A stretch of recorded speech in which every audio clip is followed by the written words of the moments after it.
Order!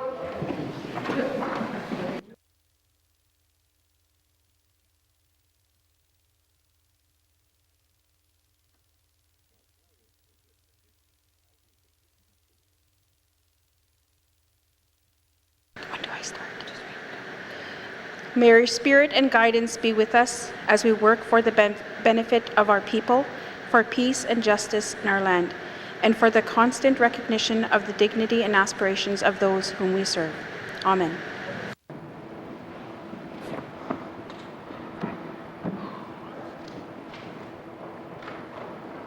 Minister statements. Minister statements. Minister responsible for education, culture, and employment.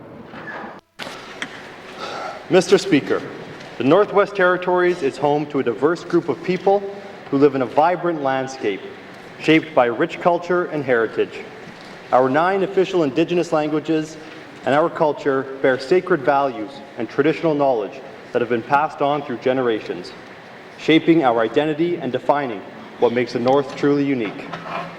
As leaders and residents of the Northwest Territories, we share the responsibility of revitalizing our Indigenous languages through celebration and practice to preserve our traditional ways of life. As Minister of Education, Culture and Employment, I would like to wish all members of this Legislative Assembly and residents of the Northwest Territories a happy Indigenous Languages Month. This month is an opportunity for residents to honor the rich culture and heritage embodied by the Indigenous peoples of the Northwest Territories and our 9 official Indigenous languages. The theme for Indigenous Languages Month 2021 is Cook With Me, which supports the mandate of this government to increase food security and is inspired by the United Nations International Year of Fruits and Vegetables in 2021. This unique theme was cooked up in partnership with the N.W.T. Literacy Council and embodies messages of warmth, home, family, and cooperation. Food and cooking are at the heart of our traditions, memories, identities, and togetherness. Food brings people from different cultures together, allowing us to learn about one another's backgrounds. We share our cultural heritage when we share food with others. Saying "cook with me" to our families and friends is an invitation to strengthen our togetherness, traditions, and customs. Mr. Speaker, throughout February, we encourage Northwest Territories residents to engage in the exciting activities and resources that have been organized for Indigenous Languages Month. In participation with the N.W.T. Literacy Council, the Department of Education, Culture and Employment has prepared a number of initiatives.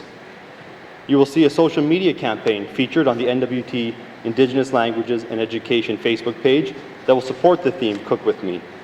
In addition, a regional recipe book featuring recipes from individuals and families across all regions of the Northwest Territories has been translated into all official Indigenous languages and will be made available over the course of the month on the ECE website and social media.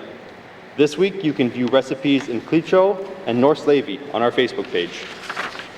Lastly, digital Indigenous language Valentine's Day cards will be available for sharing with friends and loved ones. This month, we are also offering regional Indigenous governments celebratory grants to produce videos and other creative projects that promote, celebrate, and engage in Indigenous Languages Month. We have also engaged with schools across the territory to encourage them to celebrate by creating food-themed lesson plans that are linked to the Our Languages curriculum by using indigenized approaches to culinary arts classes and by organizing celebrations of traditional foods in schools. Promoting food preparation-themed language education supports the Our Languages curriculum and provides the opportunity to learn Indigenous languages and culture while also promoting food security for youth.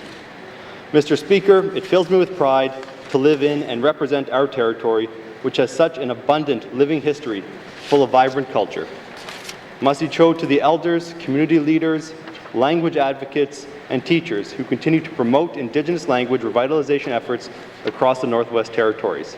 I encourage all Northerners to advocate for Indigenous language and join me in celebrating Indigenous Languages Month. Thank you, Mr. Speaker.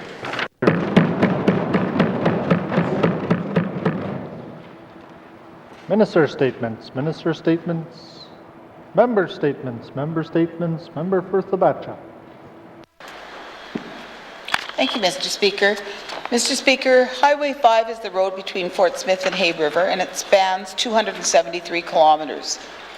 It was constructed in 1966 as a gravel road, but is now a fully paved highway that passes through Wood Buffalo National Park. Missing from this highway, though, Mr. Speaker, is a cellular service along the entirety of the road. This is a long stretch of road to have no cellular service. Mr. Speaker, I would like to enhance my colleagues' requests to build cellular infrastructure along Highway 3 servicing Betchakota Yellowknife and include with a cellular service along Highway 5.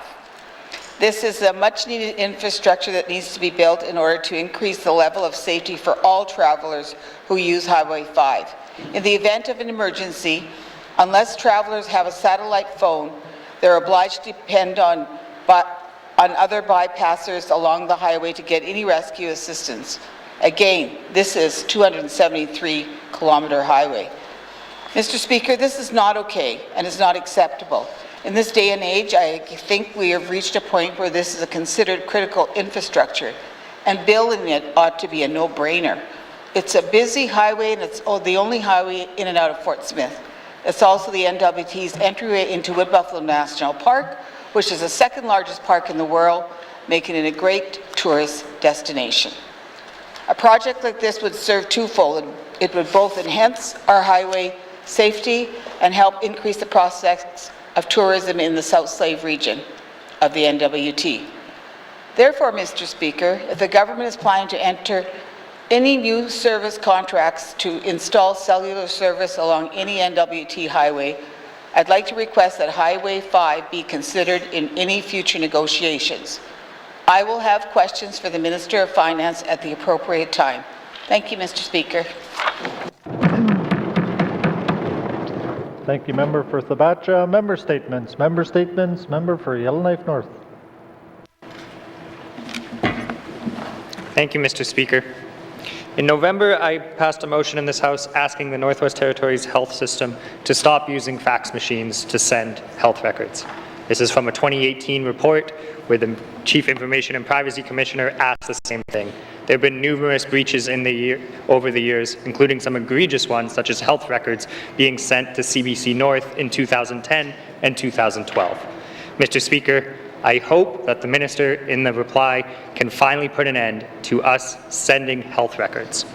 However, Mr. Speaker, there is a lot more to do in the area of electronic medical records. Specifically, I would like to see an online patient portal. In fact, our electronic medical record system was initially set up with one, but the department never turned it on due to privacy concerns. An ironic answer considering their consistent breaches of health information. Mr. Speaker, in BC, a patient can log on and they can see their x-rays, they can see their MRIs, they can see status of the lab tests, they can see status of all their reports, including doctor's notes about their medical history. This allows patients to own their information and know when something is missing. In Alberta, which uses a very similar system to ours, and which is our #1 sharing of health information jurisdiction, you can log in and you can see the status of any COVID tests. It has been crucial to their pandemic response, having people see where their lab tests are. I've had numerous concerns from constituents who are 1 week out from a COVID test wondering where it is. They simply could have logged on to a patient portal in Alberta and seen that information. Mr. Speaker, I understand there is work being done to upgrade our electronic medical records. I understand there is work being done to end the use of fax machines, but this work is long overdue. I will have questions for the Minister of Health and Social Services when this work will be completed and when we can let patients truly see all their health records so we can put an end to the faxing, the CDs, the USBs, and the numerous ways we try to share our health information with Alberta that leaves patients' files often incomplete and in a confused state of disarray. Thank you, Mr. Speaker. Thank you, Member for Yellowknife North. Member statements. Member for Decho. Mr. Speaker. Mr. Speaker, today I will speak on an all-important matter regarding conflict of interest in respect to N.W.T. employees. As employees of the government of the Northwest Territories, everyone is held to high ethical standards in complying with the N.W.T Code of Conduct and N.W.T Code of Ethics. This is to ensure that N.W.T employees are maintaining public confidence and maintaining the integrity of the public service in the execution of their duties. Mr. Speaker, one of the guidelines states that it is a condition of employment with the N.W.T to respect the Code of Conduct in respect to the conflict of interest. It also states that employees who fail to comply with these standards may be subject to disciplinary action up to and including dismissal. Mr. Speaker, a conflict of interest exists where there is an actual or perceived situation between an employee's duties and responsibilities of office and the private interests of the employee or an immediate family member, which can include but not limited to pecuniary interests, including investments and business involvements, outside employment service, whether voluntary or otherwise, on the board, council, or committee, or any other organization, and personal relationships, including immediate family or spouse. Mr. Speaker, it is very important that N.W.T employees be held to highest ethical standards to ensure the integrity of the public service. Mr. Speaker, there are many rumblings and hearsay that N.W.T employees are allowed to do as they please without any discipline whatsoever. N.W.T employees who may be in an actual or perceived conflict of interest are being protected by the N.W.T itself. Mr. Speaker, that is not being impartial when the N.W.T dictates who is or isn't in an actual or perceived conflict of interest. Merci.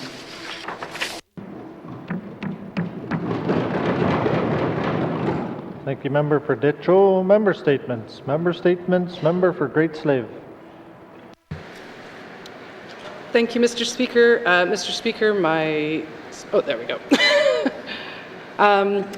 Thank you, Mr. Speaker. We always talk about how the North is such a unique place, and one thing that makes it so is our reliance on our winter road network.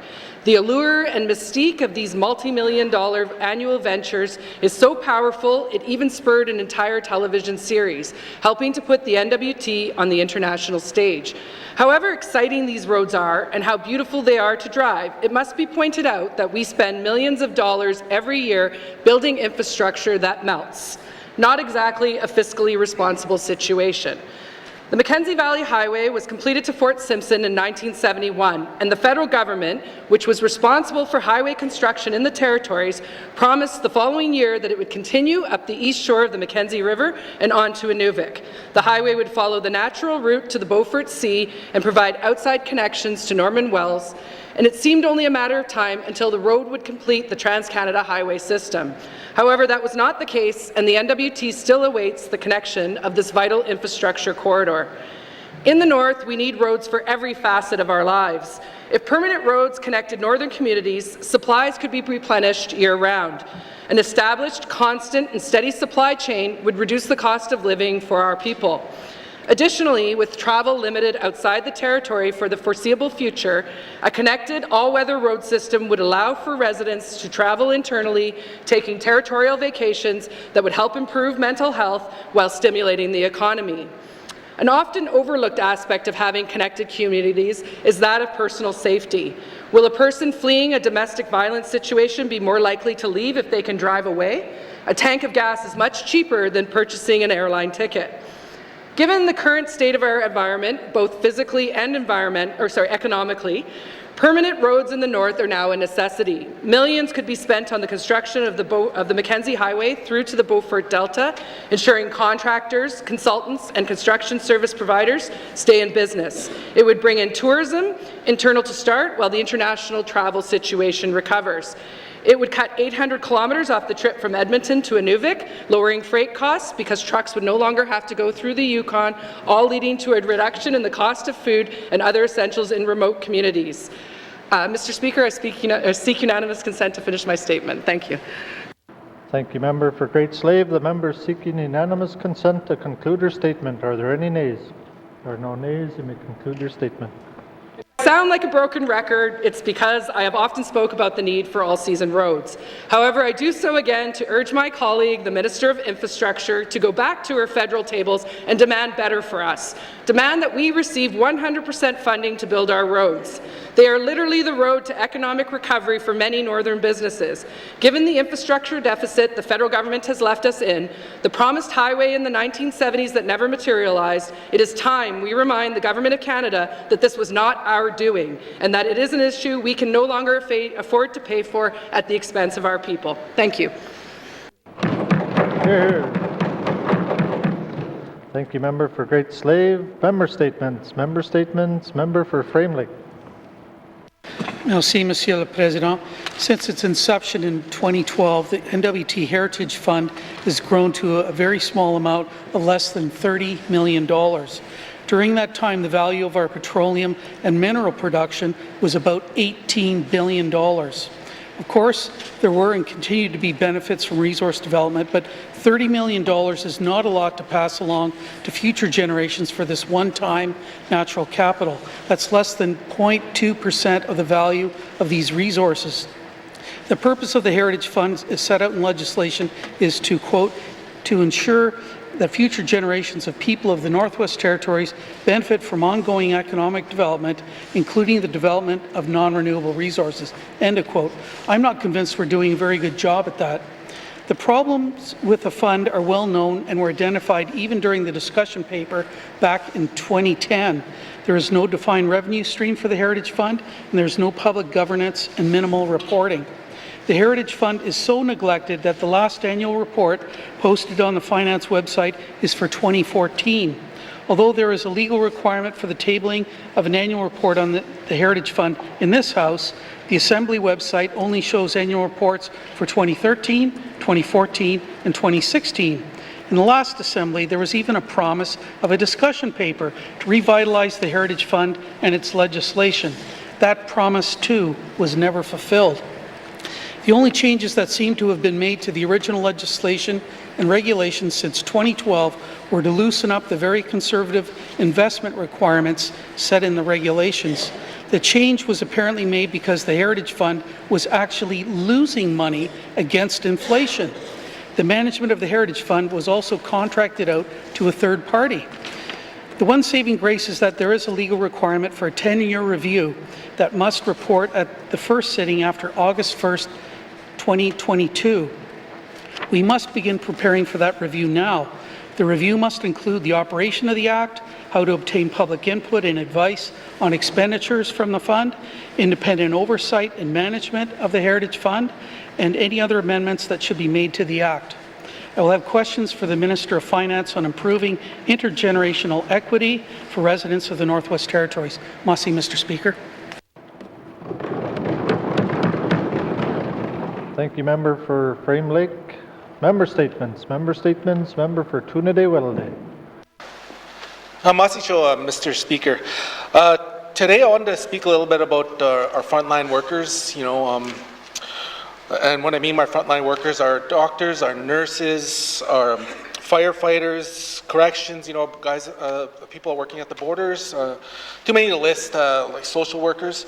I want to give out a good shout out for them, I think, today. I don't think we recognize them enough in the House and the tough job that they have to do on a day-to-day basis.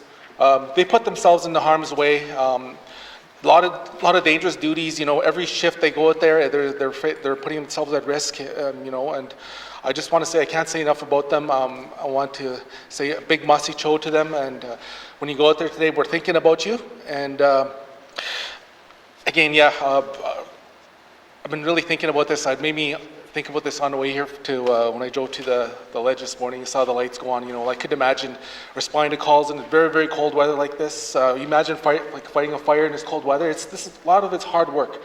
And with that, I just want to say a big message to all of those frontline workers. I'm going to hit the desk for about 5 seconds just for my appreciation. Thank you. Thank you, member for Tunade-Welleday. Member statements. Member statements. Member for the N.W.T. Thank you, Mr. Speaker. Mr. Speaker, speaking up on behalf of my teachers during this pandemic in N.W.T. Teachers provide a vital service, especially to our smaller communities. Aside from parents, they're our kids' biggest resource for support.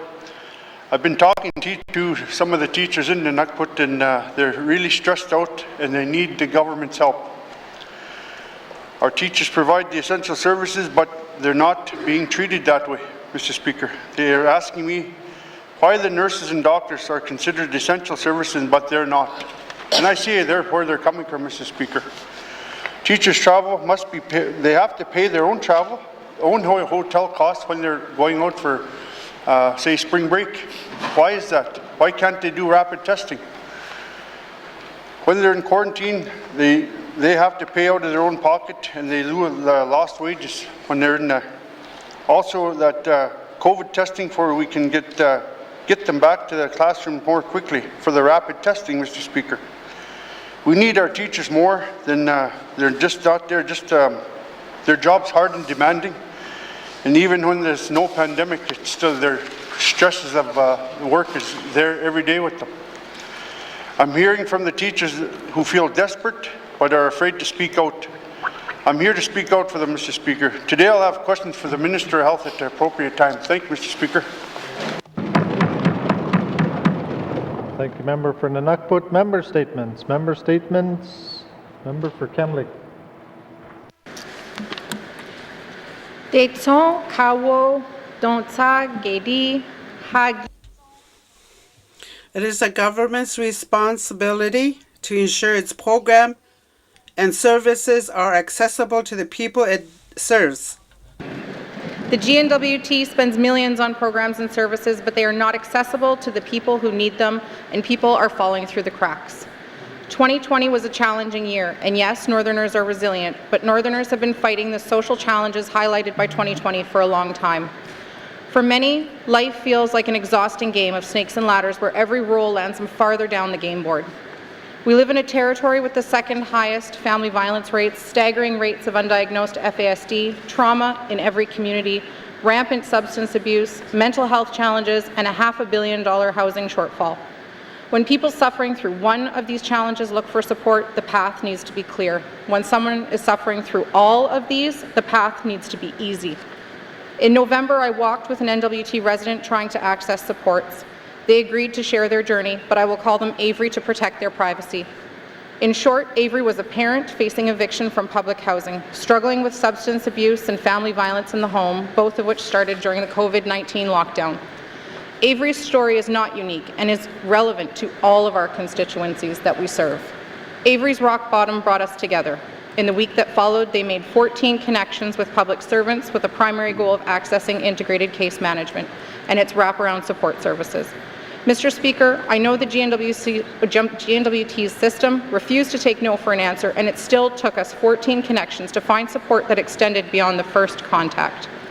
Mr. Speaker, if an MLA can't untangle the system, how can someone struggling be expected to? Avery's journey went from RCMP to specialty courts, N.W.T housing, adult FASD clinic, mental health counselor, adult social worker program, and ICM itself, all in an attempt to work through social challenges prevalent in the N.W.T and ones I would expect the N.W.T prepared to address. This siloed system of dead ends is failing our people. Accessing support should not feel like a rigged board game. We need to meet people where they are with the right support. Thank you, Mr. Speaker. Thank you, member for Kamlik. Member statements. Member statements. Member for Mumfway. Mr. Speaker. Mr. Speaker, Thank you, Mr. Speaker. Today, I'm going to talk about Highway number 3. Today, as we all know, that we know that the winter road has opened to the mines. When we look at it, there's a lot of people travel on Highway number 3. And all sorts of vehicles go through. And at times, we know there's danger, and yet that's the way we are living today. But right now, we have issues that it's been brought a few times already. This is why I'm bringing it up again. Been hurt driving the road. Many have been killed, Mr. Speaker. Most recently being Kelly Washi, a 45-year-old constituent of mine who died on New Year's Eve. Mr. Speaker, I heard firsthand at what had happened on this very sad day from my father, who was driving Kelly Washi to Yellowknife for a grocery run, and the in-and-out quick trip turned out to be a very tragic trip for all. Mr. Speaker, on the way back from Yellowknife, Mr. Washi wanted to use a restroom, to which none were available on the Highway 3. So he had to go outside in the back of the vehicle. So when they parked on the side of the road with flashing lights, as soon as Mr. Washi went to the back of the vehicle, a fuel transport truck flew by without slowing down, leaving a cloud of snow flying behind. Couldn't see anything. Mr. Speaker, that was when Mr. Washi was struck by this semi-truck, head-on. Would it have made a difference or saved a life if this transport truck was going under the speed limit or slow right down for the parked vehicle with flashing lights? Mr. Speaker, we'll never know the answer, but we must strive to make changes that could save lives on Highway number 3. I will have questions for infrastructure at the appropriate time, Mr. Speaker. Merci. Thank you, member for Mumfwee. Member statements. Member statements. Member for Nuvik-Twin Lakes. Thank you, Mr. Speaker. I'd like to thank the family for the honor to read the eulogy for Charles Edward Nglengasek Lenny, known to most as Edward Lenny, who passed away on November 6, 2020. Edward Lenny was born at the Husky Lakes area on June 23, 1934. He is the youngest child of Sarah Kikavikchik Kay and Lenny Nglengasek. His mother, Sarah, was a Gwich'in who came from a historical line of Gwich'in chiefs, and his father, Lenny, was a well-known leader amongst the Inuvialuit. Lenny was known as a Bankslander because of the numerous trips by schooner to Banks Island and the mainland. Edward spent his first 10 years of his life traveling by schooner and by dog team with his family all over the Beaufort coast, Arctic Islands, and Mackenzie Delta. His family had camps at Napoyak in the Mackenzie Delta, Nulluk in the Husky Lakes area, Lenny River on on Banks Island, and he spent his winters on Victoria Island, north of Ulahuktuk. In 1944, his mother passed away, and the following fall, he was put into residential school in Aklavik. He mentioned some hardship, but mostly talked about the lifelong friends that he made from Fort Good Hope, Fort McPherson, Tuktoyaktuk, and the Beaufort Delta. His father died a few years later, and at a young age, Edward lived with his older sister, Winnie Cockney. He also stayed with his aunt, Alice Simon, and old Simon at Napoyak. Square dancing stories started when he was living with his auntie Winnie, or was living with his sister Winnie. When word came through that there was square dances at the station, he would finish his chores early and run over to the dance no matter the weather. His cousins remember waltzing with him at the cabin to music over the radio. If you didn't know how to dance, he would let you stand on his feet to follow his lead. Edward's passion for dancing showed effortlessly when he participated at local square dances in all the communities. He loved to call out square dances, and he was proud to see the young men learning to call too. Edward would dance all night long if people would let him. One of Edward's first jobs was working on the Hudson Bay supply boat, and he continued to travel all over the Beaufort coast. In 1958, he married Jeannie, and they began their family. He moved his family and worked at the numerous Dew-line sites, including Cape Perry, Stokes Point, Shingle Point, and Horton River. In 1960, Edward moved his family to Inuvik, where he worked for the Transient Center, and he continued to work for the Canadian Armed Forces, the federal government, and for Nortran, a branch of the oil industry to recruit and train Northerners. Inuvik was a modern town, so Edward made sure his family lived a traditional lifestyle. He taught his family to burn wood for heat, haul ice for water, and use a dog team to check the snares down the river. He ensured that his family had always have time out on the land. As Edward and Jeannie raised their children, they also provided a home for students who attended residential school. Edward enjoyed encouraging youth through Northern games. They would spend hours playing these games in the living room that were always accompanied by the aroma of traditional foods that they would feast on at the end of the evening. Edward and Jeannie cared for a lot of young offenders that were placed in their home as well and showed them their way of life. Years later, the same boys would express their appreciation on the positive impact they made in their lives. Through his life, he promoted a sober lifestyle, teaching people that you did not need alcohol to enjoy yourself. Edward worked hard at keeping his culture and history alive, and for this he received many recognitions. In 2003, he was a recipient for the Inspired Award for Heritage in Sports, and they made the following statement. When Edward Lenny heard that the Arctic Winter Games were to be held in Yellowknife in 1970, he was dismayed.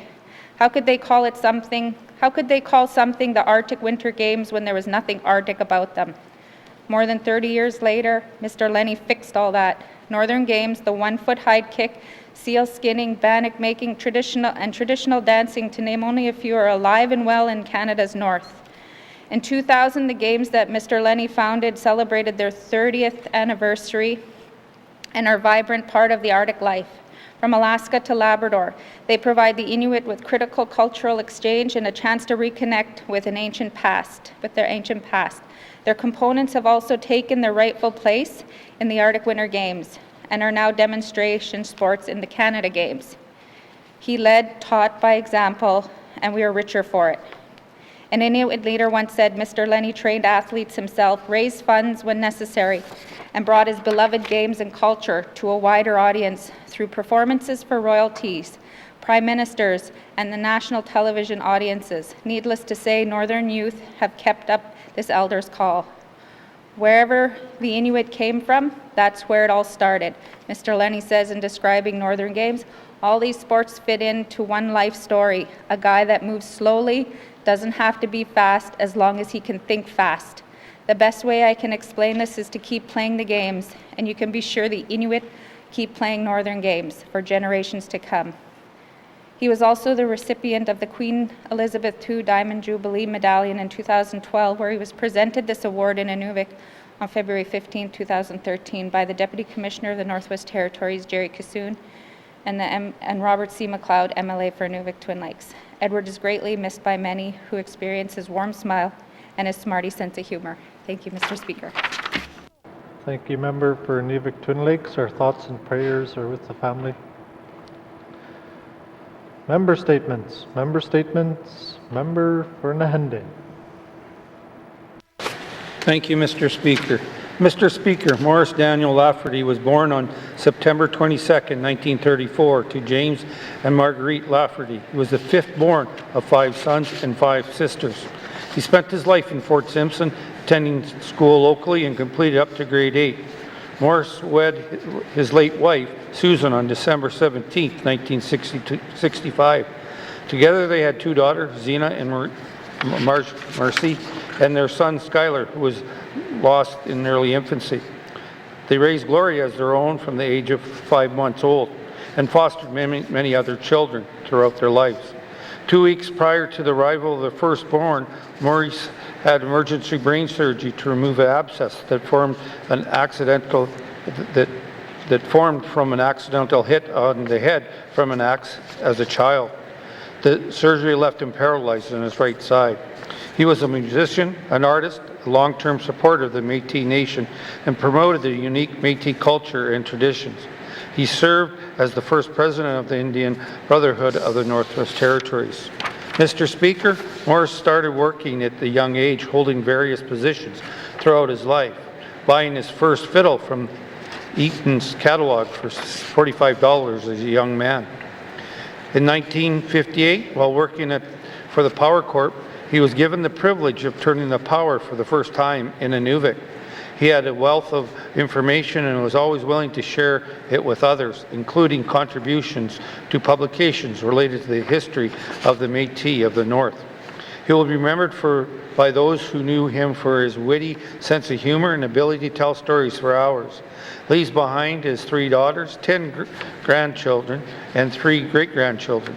The family would like to thank everyone for their kind words, thoughts, and prayers during this difficult time. As well, they would like to thank the long-term care staff in Fort Simpson for their continuous support and their care they provided him. He'll be sadly missed. Thank you, Mr. Speaker. Thank you, Member for Nahende. Our thoughts and prayers are with the family.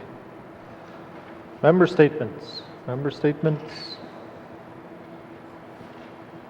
Returns to oral questions. Returns to oral questions. Recognition of visitors in the gallery. Recognition of visitors in the gallery. Replies to the budget address, day 3 of 7. Member for Framley. Merci, Monsieur le Président. I encourage all my fellow regular MLAs to use this opportunity to set forth their views on the budget, our fiscal situation, and how to translate our priorities and mandate into action through the second budget of the 19th Assembly. Of course, our priorities have changed with the pandemic, and while I encourage Cabinet to stay focused on that emergency, the mandate should not constrain what we need to do. We also cannot possibly achieve everything in the mandate either. I'll make some suggestions as how to better focus our work going forward to ensure economic relief and recovery and to build long-term sustainability. I'll use my reply to the address to set out some thoughts on the following: a quick summary of the 21-22 budget, high-level observations on the process for that budget, comments on the fiscal strategy, what's not in the 21-22 budget, and some concluding remarks. Summary of the 21-22 budget. The 21-22 budget is the largest ever for this government. There are no new cuts to programs and services to fund infrastructure. I'm glad that there are no cuts compared to where we were 4 years ago with the previous cabinet. There's only $117 million, though, of increased spending, or about 5.5% of the total budget.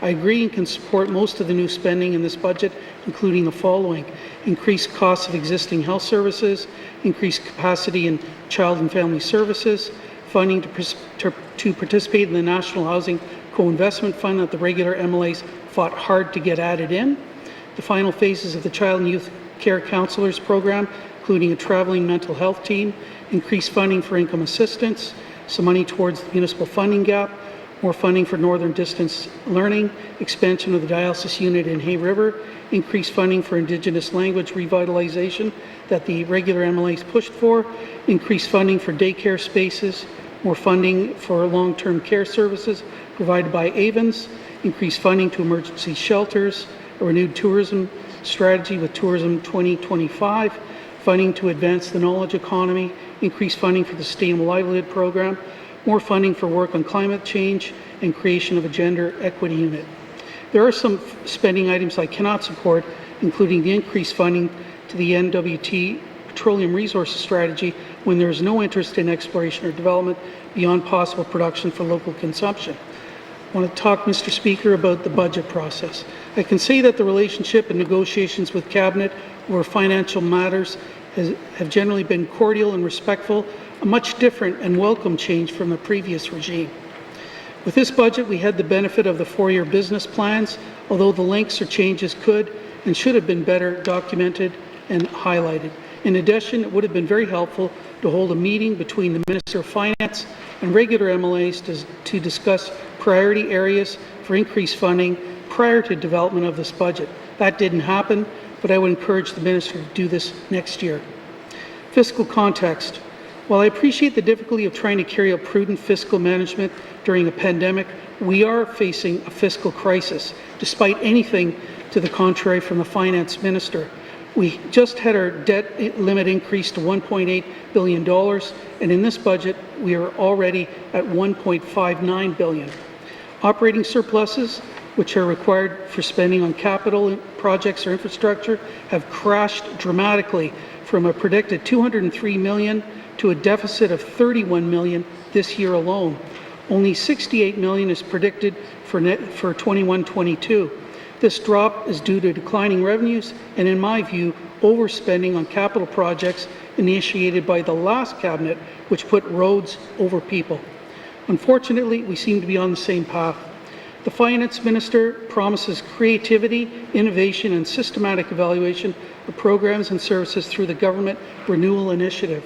While I support rigorous program evaluation, this will take time and extraordinary focus. It cannot make up the fiscal shortfall or make for a complete strategy moving forward. Put simply, we need more revenues to continue to provide the current level of programs and services, let alone the promises made in the mandate. The untold story of the 21-22 budget is the catastrophic collapse of our own source revenues, namely resource royalties and corporate taxes.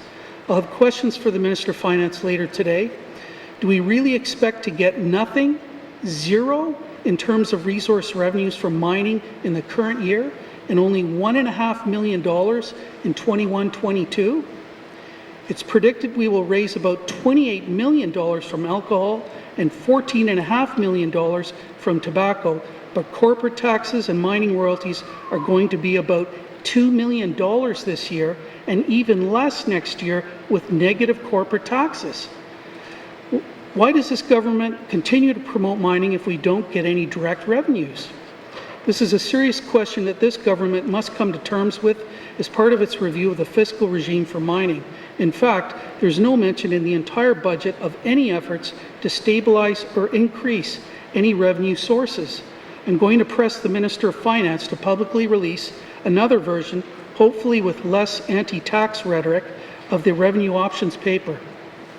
We need to start to have a public debate about options to raise revenues, such as an updated territorial formula funding arrangement and keeping more, if not all, of our own source revenues.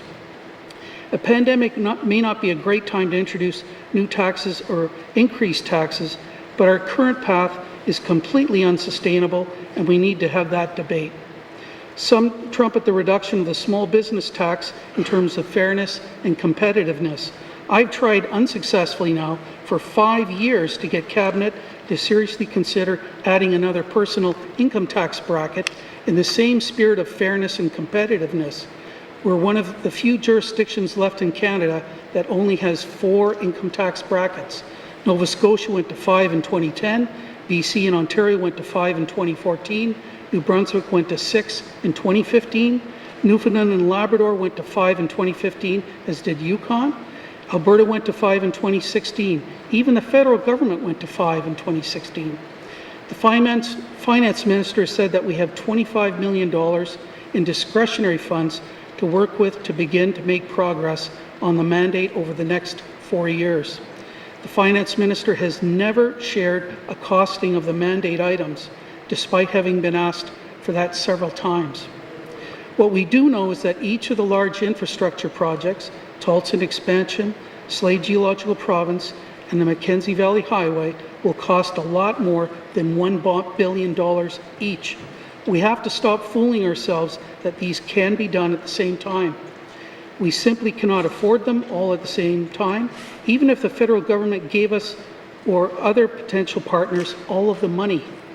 There would be lots of costs in simply managing these projects. For example, we have seen with the Stanton Territorial Hospital with its ever-increasing operational costs, some of which are found in this budget for the first time. What we do need, and I will continue to push for, is some realistic and detailed economic evaluations of the big 3 projects in comparison to other ways of investing these public funds.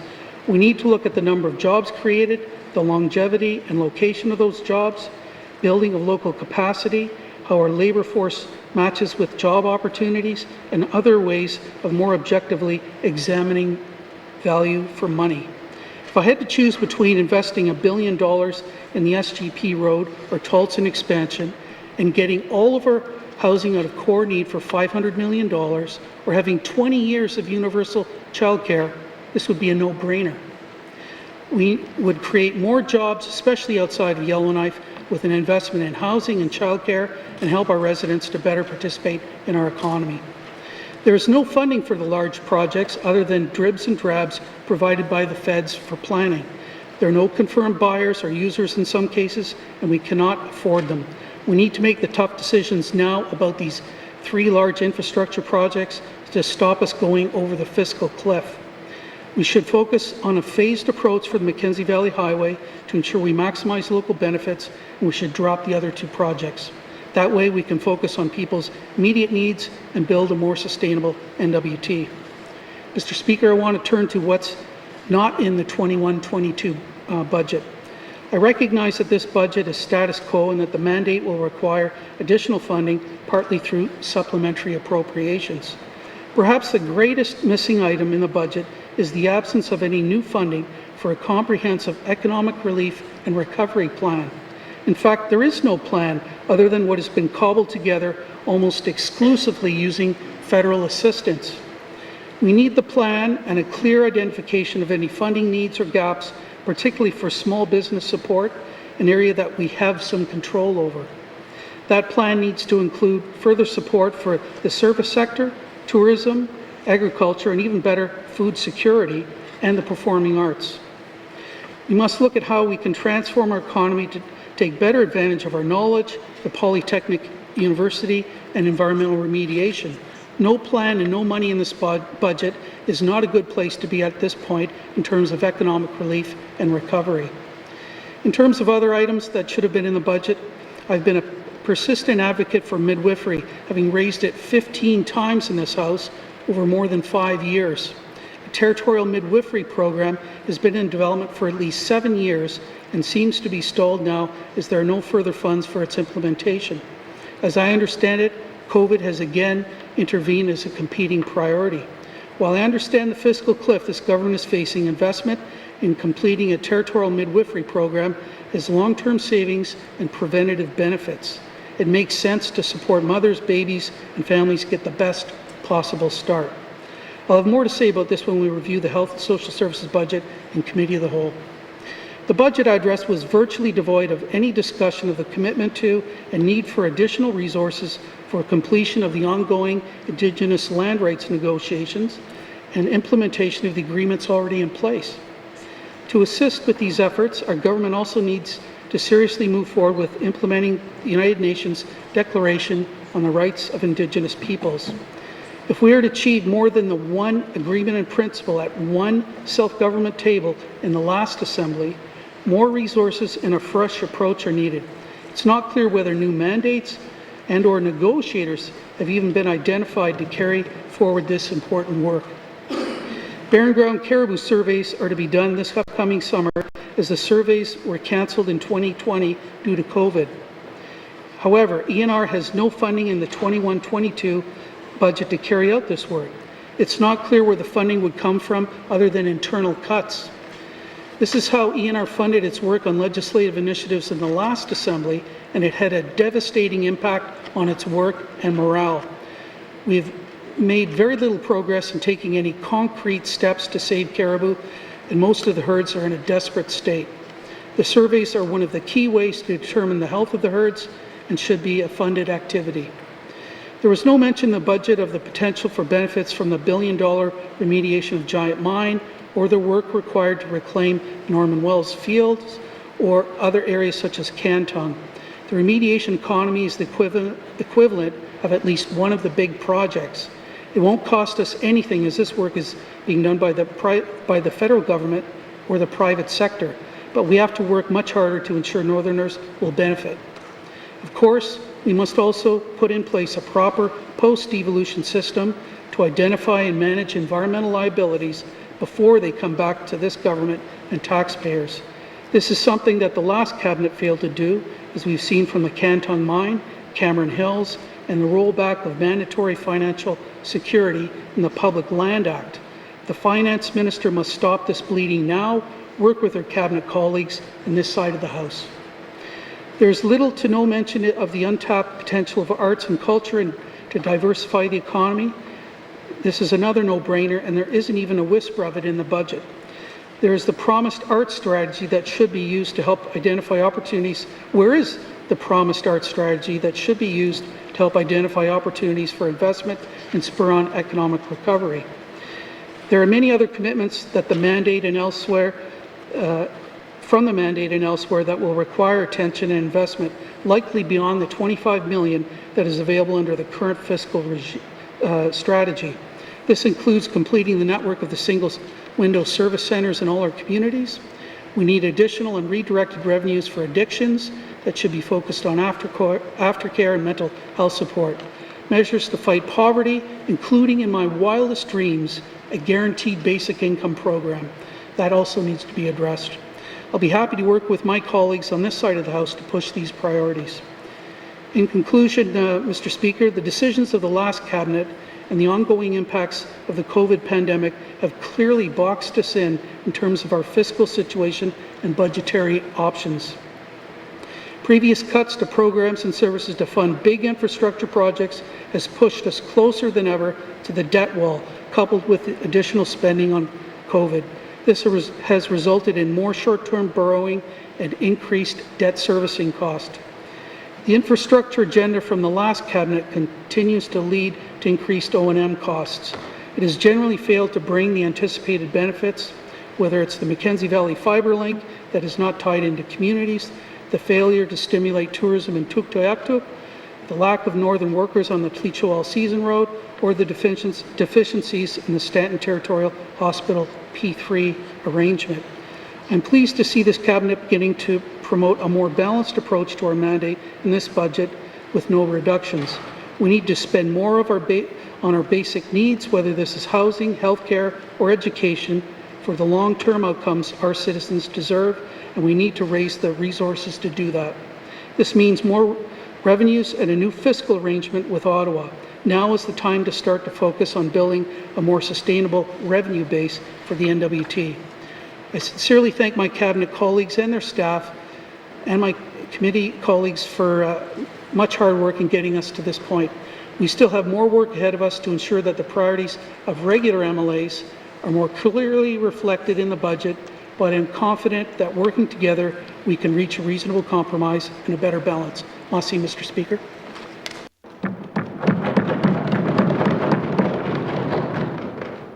Thank you, Member for Frame Lake. Replies to budget address, the 3 of 7. Replies to budget address. Acknowledgements. Acknowledgements. Oral questions. Oral questions. Member for N.W.T. Thank you, Mr. Speaker. Mr. Speaker, today I brought up for the teachers in, I guess, not only in N.W.T, but the whole Beaufort Delta. My questions will be today for the Minister of Health. Is the Minister working together to respond to COVID-19 and becoming aware of the teacher situation, not able to travel, and putting them on the rapid testing list for and supporting them, I guess, if they go out for travel, and having them covered under hotel accommodation and for their pay? Or is she working with the Minister of EC&E to get them on the rapid testing list? Thank you, Mr. Speaker. Thank you, Member for N.W.T. Member responsible for Health and Social Services. Yeah, thank you, Mr. Speaker. Mr. Speaker, I want to start by saying how grateful I am to the 800 teachers in the Northwest Territories for the sacrifices they've made during the pandemic to switch to virtual instruction, to forego holidays because of the isolation required. I realize it hasn't been easy. I haven't heard from the N.W.T on the question of rapid testing. Our rapid testing capacity does exist in every community, but in a fairly limited way. So that is something that I could inquire about, whether there's any interest on behalf of the N.W.T in ramping up rapid testing for teachers. Thank you. Thank you, Minister. Oral questions. Member for N.W.T. Mr. Speaker. Mr. Speaker, did the public health officer determine that as doctors and nurses on essential workers, is it possible to put teachers on that essential workers list also? Thank you, Mr. Speaker. Thank you, Member for N.W.T. Minister responsible for Health and Social Services. Thank you, Mr. Speaker. Mr. Speaker, the Chief Public Health Officer determined the the occupational groups that are in priority on the vaccine list, and the teachers are not there. And I have heard from the N.W.T about that. The CPHO determined the priority based on risk exposure and risk of severe illness. Fortunately for us, schools have been very healthy places. They've obviously been very diligent with their isolation, with their hand washing, with their cleaning and so on. And so maybe they've done too good a job, but they have not been placed on the priority list at this time. Thank you. Thank you, Minister. Oral questions. Member for N.W.T. Thank you, Mr. Speaker. Mr. Speaker, I'm asking if the Minister of Health could talk with her colleague, Minister of Education, to put the teachers on that listing. And I'm bringing it forward because I'm getting calls from my teachers in the N.W.T. that are too scared to speak up, thinking that they're going to have a backlash.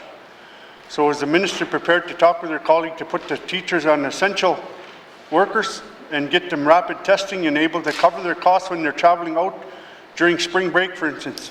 So the teachers need support, just like we do with our doctors and nurses, which they do such a good job. You know, I'm working, having been worked on this last few months. So the N.W.T. Hospital are awesome.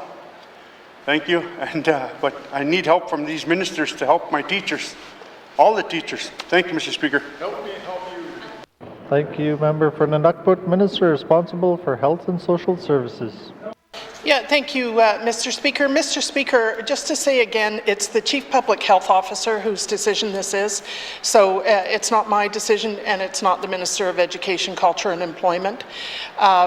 We do know that we are on track to vaccinate everyone in the Northwest Territory who's 18 years and older by the end of March. At that point, teachers will be in the same position as everyone else in terms of having protection from the vaccine. But as I mentioned last week in response to questions, I don't think that our border controls will come off at the end of March because the vaccination rate in the rest of Canada is so much lower. I do want to say that teachers have access to the Employee and Family Assistance Program through their union, the N.W.T. It's available to them 24/7, and of course they are also eligible to receive any of the services that we offer to residents of the N.W.T. through the N.W.T. helpline, the community counseling program, and similar things, which I also spoke about at length last week. Thank you. Thank you, Minister. Oral questions. Member for N.W.T. Thank you, Mr. Speaker.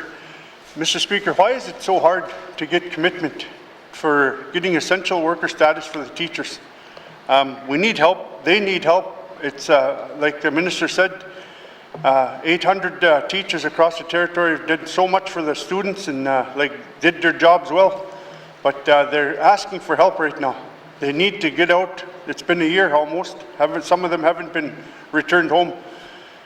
They need support to get them out for holidays and give them a little bit of break during spring break.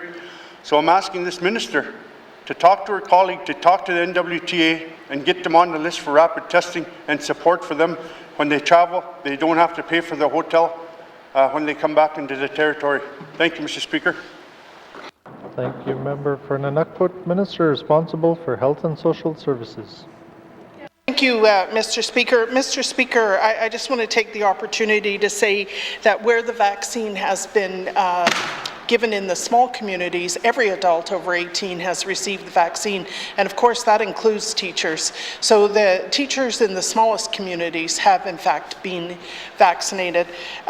In terms of leaving the territory, nobody is a prisoner here. They are eligible to apply for a self-isolation plan for when they come home, isolate for 14 days. If it is non-essential travel, then they, like everyone else, will have to pay the cost of isolation. But if it is essential travel for family reasons or for medical reasons, then the government will pay their isolation costs. We do for them what we do for everyone else. Thank you. Thank you, Minister. Oral questions. Oral questions. Member for Thabacha.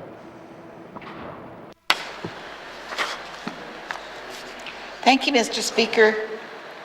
Does the Minister acknowledge and agree that Highway 5 should have continuous cell service installed along its entire 273 kilometers? Thank you, Mr. Speaker. Thank you, Member for Thabacha. Minister responsible for Finance. Thank you, Mr. Speaker. Mr. Speaker, the Department of Finance is well aware that the territories, including the Northwest Territory, are certainly behind some of our other provincial colleagues anyways in Canada in terms of providing cellular coverage on highways. And we're, in being aware of that, we are beginning to take steps to find out what options there may be available to explore what can be done to expand the coverage. The simple reality, Mr. Speaker, is there's no private market for this. There's no way of earning any sort of revenue or profit on this. So for this to go forward, there would have to be significant government support of the project, which takes certainly some consideration and planning. Thank you, Mr. Speaker. Thank you, Minister. Oral questions. Member for Thabatcha. Mr. Speaker, does the minister agree that installing self-service along Highway 5 will help enhance the highway safety and help grow the N.W.T economy? Thank you, Mr. Speaker. Thank you, Member for Thabatcha. Minister responsible for Finance. Thank you, Mr. Speaker, and certainly having cellular coverage over our highways would certainly improve safety. There's no question about that. I've not heard of the tourism aspect of it before today, so that's certainly an interesting aspect to have it understood. Mr. Speaker, we are taking steps, as I implied with my last answer. We are taking steps right now to have expressions of interest with respect to the highway through to Betchiko, between Betchiko and Yellowknife. It's my hope that with that information that we'll be able to look more broadly at other highways in the Northwest Territories. Thank you. Thank you, Minister. Oral questions. Member for Thabatcha. Mr. Speaker, will the minister commit to include Highway 5 in any future contract negotiations for new cell service along highways in the N.W.T? Thank you, Mr. Speaker. For Thabatcha, Minister responsible for Finance. Mr. Speaker, as I said, so there is right now an expression of interest open to really explore what options there might be to see whether it's possible or how it would be possible to increase and improve cellular coverage on the highways in the Northwest Territories. Once we have that information in hand, I'll certainly be sharing it with my colleagues in the Legislative Assembly with a view to seeing, again, what we can do to improve coverage for all of the territorial highways. But again, the first step is to get the information for that first stretch and to see what that can bring to us as some options. Thank you. Minister, oral questions. Member for Thabatcha. Mr. Speaker, will the minister commit to installing cellular service along Highway 5 within the life of the 19th Assembly? Thank you, Mr. Speaker. Thank you, Member for Thabatcha. Minister responsible for Finance. Mr. Speaker, would that it would be so easy. I can't make that commitment at this point. What I'm going to commit to again is that we're going to get the information with respect to the stretch of highway between Betchiko and Yellowknife and to see what that costing might be, what those options might be. Once we have that in hand, we can start to look at other stretches of highway in the Northwest Territories. Again, it is not lost on me the aspect of safety, and it's not lost on me the costs or the fact that we're behind coverage in compared to the rest of Canada. So there's a lot of attention on this issue right now in terms of cellular coverage, not only here but elsewhere with the federal government. So it certainly is my hope that there may be some options for us. Thank you. Thank you, Minister. Oral questions. Oral questions. Member for Decho. Merci, Mr. Speaker. Mr. Speaker, my questions are a follow-up to my member's statement on conflict of interest of N.W.T employees in regards to outside activities. My questions will be directed to the Minister of Human Resources. Can the Minister provide the number of N.W.T employees who were approved for an outside activity form? Merci. Thank you, Member for Decho. Minister responsible for Human Resources. Thank you, Mr. Speaker. Mr. Speaker, I understand this number could well be into the hundreds. The requirement of having these forms is for any employee who's taking part in any outside activity, and that can be anything as simple as volunteering as a sporting coach, to having self-employment, or to having some additional part-time employment, being on a board, etc. So, this is a good opportunity to make it clear that all employees should be filling out those forms. But again, it's really a number that's quite likely into the hundreds, if not beyond that. And it's done department by department. I have not had the opportunity here today to necessarily gather up the total number. Thank you, Mr. Speaker. Thank you, Minister. Oral questions. Member for Decho. Merci, Mr. Speaker. I can only imagine the vast number of outside activity forms that have been approved within each department. And there are many departments and many employees. Can the Minister provide a process each department has to perform prior to approving and outside activity form. Merci. Thank you, Member for Ditcho. Minister responsible for Finance. Thank you, Mr. Speaker. Mr. Speaker, so again, this is something that comes out through each department where they are any employee who wants to take on any kind of outside activity, employment, service, volunteer, anything of that sort. Obviously, it needs to be outside of their regularly scheduled hours of duty, and they are expected to notify their deputy head in writing. And quite often, each department has their own form that they would fill out in order to help examine and explore the nature of the activity. The point here is to avoid certainly conflicts of interest, but also the appearance of conflicts of interest, and then that would then be approved either by the deputy or possibly delegated by a senior manager. Thank you, Mr. Speaker. Thank you, Minister. Oral questions. Member for Ditcho. Merci, Mr. Speaker. I'm curious as to who approves the outside activity forms within each department and their qualifications as to which outside activity is actual or perceived. Can the Minister provide that information? Merci. Thank you, Member for Ditcho. Minister responsible for Finance. Thank you, Mr. Speaker. So, Mr. Speaker, this is another occasion where, although the Department of Finance and specifically with Human Resources may give guidance on the matter, it does go down to each department, and each department does have their individual deputy minister specifically assigned to undertake the approval of these forms, and then may well delegate that to senior managers. And Mr. Speaker, there does need to be some flexibility. Certainly, we'd want to ensure that when there's an individual in a particular region making an application or making a request of this sort, that the individual that's making the approval understands the nature of the activity in issue, so that they can indeed assess whether or not there is any appearance of conflict. Mr. Speaker, this is something that perhaps hasn't come up very often in the House. I think it's valuable to have this issue raised because understanding the nature of conflicts and the appearance of conflicts is one that we certainly do take seriously. So I do appreciate the questions, and I'm confident that as others may be listening, that deputies will be paying attention to ensure that they're following this process appropriately. Thank you. Thank you, Minister. Final supplementary. Member for Ditcho. Merci, Mr. Speaker. I'd like to thank the Minister for all those answers. They're very much appreciated. Can the Minister commit to reviewing all approved outside activity forms from N.W.T employees and corroborating with listed outside agencies to ensure there's no actual or perceived conflict of interest? And I believe this may require the services of the Integrity Commissioner in looking at these. Merci. Thank you, Member for Ditcho. Minister responsible for Finance. Mr. Speaker, as I said earlier, they may well be into the thousands, the number of forms. I'm not going to be in a position myself personally to do this. The Integrity Commissioner, of course, monitors the activities of MLAs here within the House. But what I certainly can do is go back to the Department of Finance and speak to those in Human Resources and ensure that we are doing our best to communicate department by department and to individual regions in what it is to understand the nature of a conflict, what it is to understand the appearance of conflict, and ensure that those materials are adequate, up-to-date, and regularly communicated, so that those that are charged with making this decision and reviewing these forms have the best possible knowledge of how to do that. Thank you, Mr. Speaker. Thank you, Minister. Oral questions. Oral questions. Member for Great Slave. Thank you, Mr. Speaker. My questions are for the Minister of Infrastructure. Can the Minister please outline the plan for the upcoming fiscal year with respect to highway projects and any plans for reconstruction efforts? I guess what I'd like to hear is what's different about this upcoming year versus other years, and has there been an increase to budget for roadworks in the north? Thank you.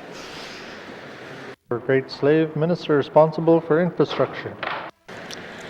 Thank you, Mr. Speaker. Mr. Speaker, I heard 3 questions in there, so I'll try my best to get at least one of them. Several highway reconstruction, rehabilitation projects are planned for the upcoming fiscal year, such as work on Highway 1, Highway 3, Highway 4, Highway 7, and Highway 8. Clecho Highway construction is progressing, and it is on schedule for completion and opening by this November 2021. 200 kilometers of chip seal overlay has been planned for sections on Highway 3 and 6 and the Deta Access Road, as well as the Ray Access Road. No, there has not been an increase to the budget. The total budget for infrastructure for fiscal year 2020-2021 is $169 million. I have got a list of some of the highway projects that I could be able to provide the member with. Thank you, Mr. Speaker. Thank you, Minister. Oral questions. Member for Great Slave. Thank you, Mr. Speaker. Yes, that would be great if the Minister could provide that. Can the Minister provide us with an update on the tendering for the Prohibition Creek Access Road, a project which is currently infusing $15 million of federal infrastructure money into the Northwest Territories? Can the Minister outline how that project will lead to increased training and economic opportunity for Northwest Territories residents? Thank you. Thank you, Member for Great Slave. Minister responsible for infrastructure. Thank you, Mr. Speaker. Mr. Speaker, the Department continues to advance the development of the Prohibition Creek Access Road. It's a 13-kilometer all-weather road starting from at the end of Canyon Creek Access Road, south of Norman Wells. $20 million in funding has been secured under the ISIP, the Investing in Canada Infrastructure Program, to be able to support this project. This is based on 75-25 funding model between Canada and the N.W.T. There are a few activities that need to be completed prior to the construction, including some environmental and geotechnical work that will inform the final design. Following this, a final decision on procurement contracting approach will be made. We hope that the construction on this project will be starting early 2022.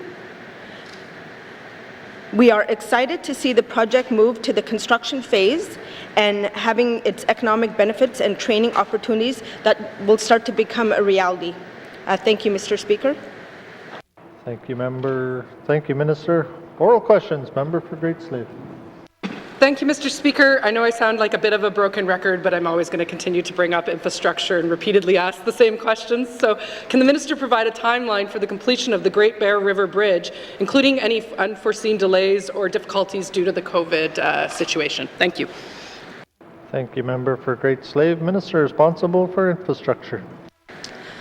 Thank you, Mr. Speaker. Mr. Speaker, there have been delays in scheduling some of the face-to-face public meeting in Tulita due to the COVID-19.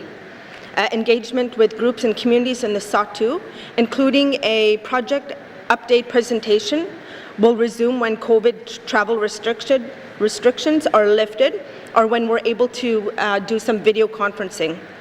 The staff are working with the community to arrange for video conferencing that can reach as many participants as possible. So we have additional support is required from the community for land reserves, and the next community meeting should be able to assist us with that. Prior to tendering work, the Department of Infrastructure will host an industry day far in advance of the construction tender in order to promote the integration of local, regional, northern businesses, opportunities on this project. So timing and logistics for this industry day will depend on COVID-19 situation, which could be late 2021 or early 2022. Mr. Speaker, the member asked about some of the Great Bear River Bridge schedule. So right now we are project regulatory permits. We have them in place, and the projected timeline is March 2022, fiscal year 2022. Tender and award construction contract for April to July 2022. Construction period, July 22 to December 2025. Bridge open to traffic, January 2026. So seasonal deficiencies and final demobilization will occur just shortly after. Thank you, Mr. Speaker. Thank you, Minister. Final supplementary, Member for Great Slave. Thank you, Mr. Speaker. Mr. Speaker, I'm really excited to one day be able to drive across that bridge, as I spent a lot of time in Toledo, so pretty excited to hear that. My last question just has to do with funding. Will the minister commit to pressing for 100% dollars for northern infrastructure funding, particularly for northern highways? Will she commit to being a thorn in the side of at every FPT table that she's on to impress upon them the urgency for this money for the north? It must start now, not in years, or we will lose too many businesses in the meantime. Thank you.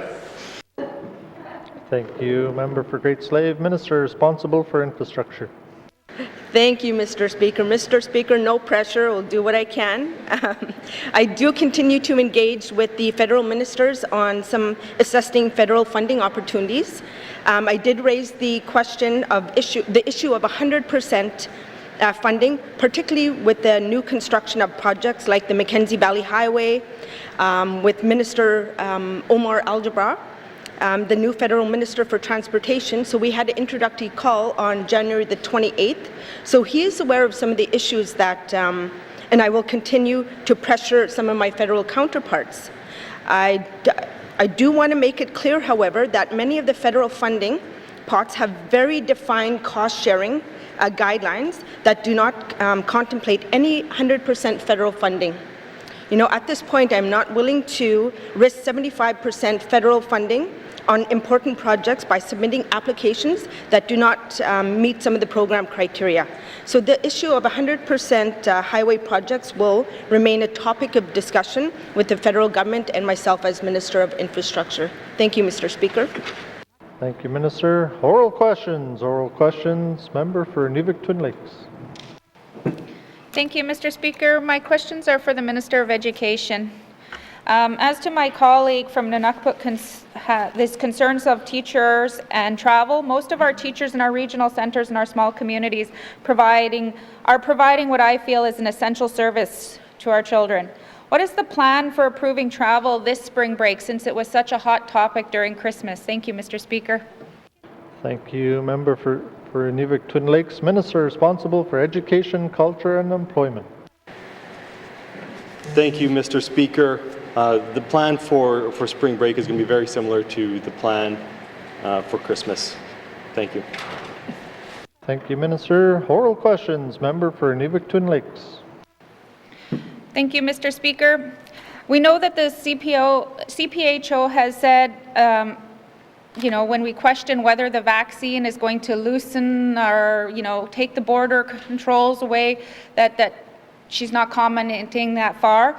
So has the department started consulting with the regional school boards or surveying if we will have a large amount of vacancies in September due to some of them not being able to travel for December and for their spring break? As we know, a lot of the teachers in our communities leave the summer, and go back home to their families throughout Canada. Thank you, Mr. Speaker. Thank you, Member for Twin Lakes, Minister responsible for EC&E. Thank you, Mr. Speaker. You know, COVID has really changed a lot of things, but there's few who've been upended as much as teachers and students. You know, there's things like the tourist industry, but schools across the world have been feeling this, and I understand, or I appreciate the sacrifice that teachers are making, because not everyone's from here. I'm lucky that my family's in the territory. I don't have to go outside of the territory to see them, but that's not the case for everyone. Most of our teachers are from outside of the territory. A lot of them are young, and you know, this could be their first time really away from their family, and so it is a big sacrifice, and I appreciate that. And the territory always loses teachers. It's tough to get teachers here, and it's often difficult to keep them. It's a different way of life, especially if you're used to a big city. You come up and you're living in small communities. It can be difficult, and the weather, a lot of different factors. We often lose teachers at Christmas. You know, sometimes teachers just don't come back after the Christmas break, and often teachers don't come back after a couple years. So we fully expect that there will be turnover, as there always is, and we don't have any hard numbers at this point about how many teachers will not be returning. I've heard anecdotally that teachers have said that they won't be, but I can't point to any statistics. But I would assume that it might be a higher number than normal. Thank you, Mr. Speaker. Thank you, Minister. Oral questions. Member for Twin Lakes. Thank you, Mr. Speaker. Mr. Speaker, one of the questions that I have for the Minister is if, you know, trying to plan for the future. We don't want to plan in August or in July or June. If we do have a low uptake of teachers who are coming into the territory or applying on jobs or recruiting because of all of our restrictions, and say if our border restrictions are still in place, is there a possibility that we will get more e-learning or northern distance learning type classrooms for some of our kids that could potentially have a teacher, but have the kids in the classroom and the teacher maybe on the screen with some support? Thank you, Mr. Speaker. Thank you, Member for Nuvik-Twin Lakes, Minister responsible for EC&E. Thank you, Mr. Speaker. The last thing we want to do is move towards more distance learning. Our goal is to fully staff all the schools with all the teachers and have in-person instruction. We've been lucky, more so than the rest of Canada, more so than many places in the world, that we've been able to have so much face-to-face learning, and we want to keep that going. Staffing has already started for the upcoming year, and so hopefully we're making these moves early so that we can attract more teachers. But there is a lot of planning that has to be done. Everyone who's involved in education, the Teachers Association, the school boards are all aware that this is a concern. And it's been brought to my attention, and I take it seriously, and I have these discussions with the department. But our hope is that we are going to continue to be able to attract teachers to the territory. Thank you, Mr. Speaker. Thank you, Minister. Oral questions. Oral questions. Member for Mumphy. Mr. Speaker. Thank you, Mr. Speaker. About the main road that I mentioned earlier, we know there's been a lot of traffic and a lot of collision, and we have a few people passed. We have on highway number 3, and so far we had about 6 from our home community of Mitchell. Right now, I'd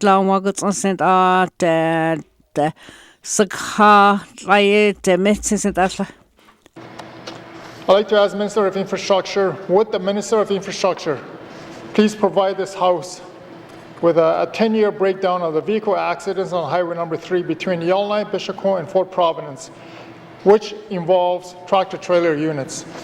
Minister may not have the information, but detailed information could come forward. That would be very helpful. Mr. Speaker. Thank you, Member for Mumphy. Minister responsible for infrastructure. Thank you, Mr. Speaker. Mr. Speaker, I'm going to start off by saying my thoughts and prayers are with the families for the highway tragedy that happened at the end of December. The department is aware and shares some of the members' concerns about the safety of Highway 3, especially the section between Yellowknife and Betchiko, which member knows this is the most busiest highway in the Northwest Territories for that stretch of the highway. I can, like the member said, I may not have the numbers with me. I know that the amount of vehicle accidents along the highway are high. I do want to say, though, that the number of vehicle collisions on Highway 3 between Yellowknife and Betchiko has declined 76% between 1999 and 2019, despite a 225% increase in traffic. So, Mr. Speaker, this is something, if the members, if the department has the numbers, then we can provide that. Thank you, Mr. Speaker. Thank you, Minister. Oral questions. Member for Mumphy. Mr. Speaker. Mr. Speaker, I would be one of those frequent traveler on Highway 3 because I represent Bishopcombe and surrounding communities. And obviously, I see a lot of semi-tractor trailers on the highway. Almost every time I'm on the highway, there's big trucks on the highway. Mr. Speaker, speeding is the #1 cause of these accidents, especially during the winter road season, when it opens up, which is today. So there'll be a lot of tractor trailers on the Highway 3. Will be very busy traffic, up to 6,000 loads, I believe, going out to the mine site. These tractor trailers don't slow down, Mr. Speaker, when there's vehicles parked on the side road with flashing lights. And I do have a witness that was involved in this, as I spoke to in my member statement. Firsthand, December 31st, 2020. Mr. Speaker, What are the protocols? Question to Minister of Infrastructure. What are the protocols in place for these truck drivers when it comes to approaching a parked vehicles with flashing lights on the side of the road? How is it enforced, Mr. Speaker? Masi. Thank you, Member for Mumfui. Minister responsible for infrastructure.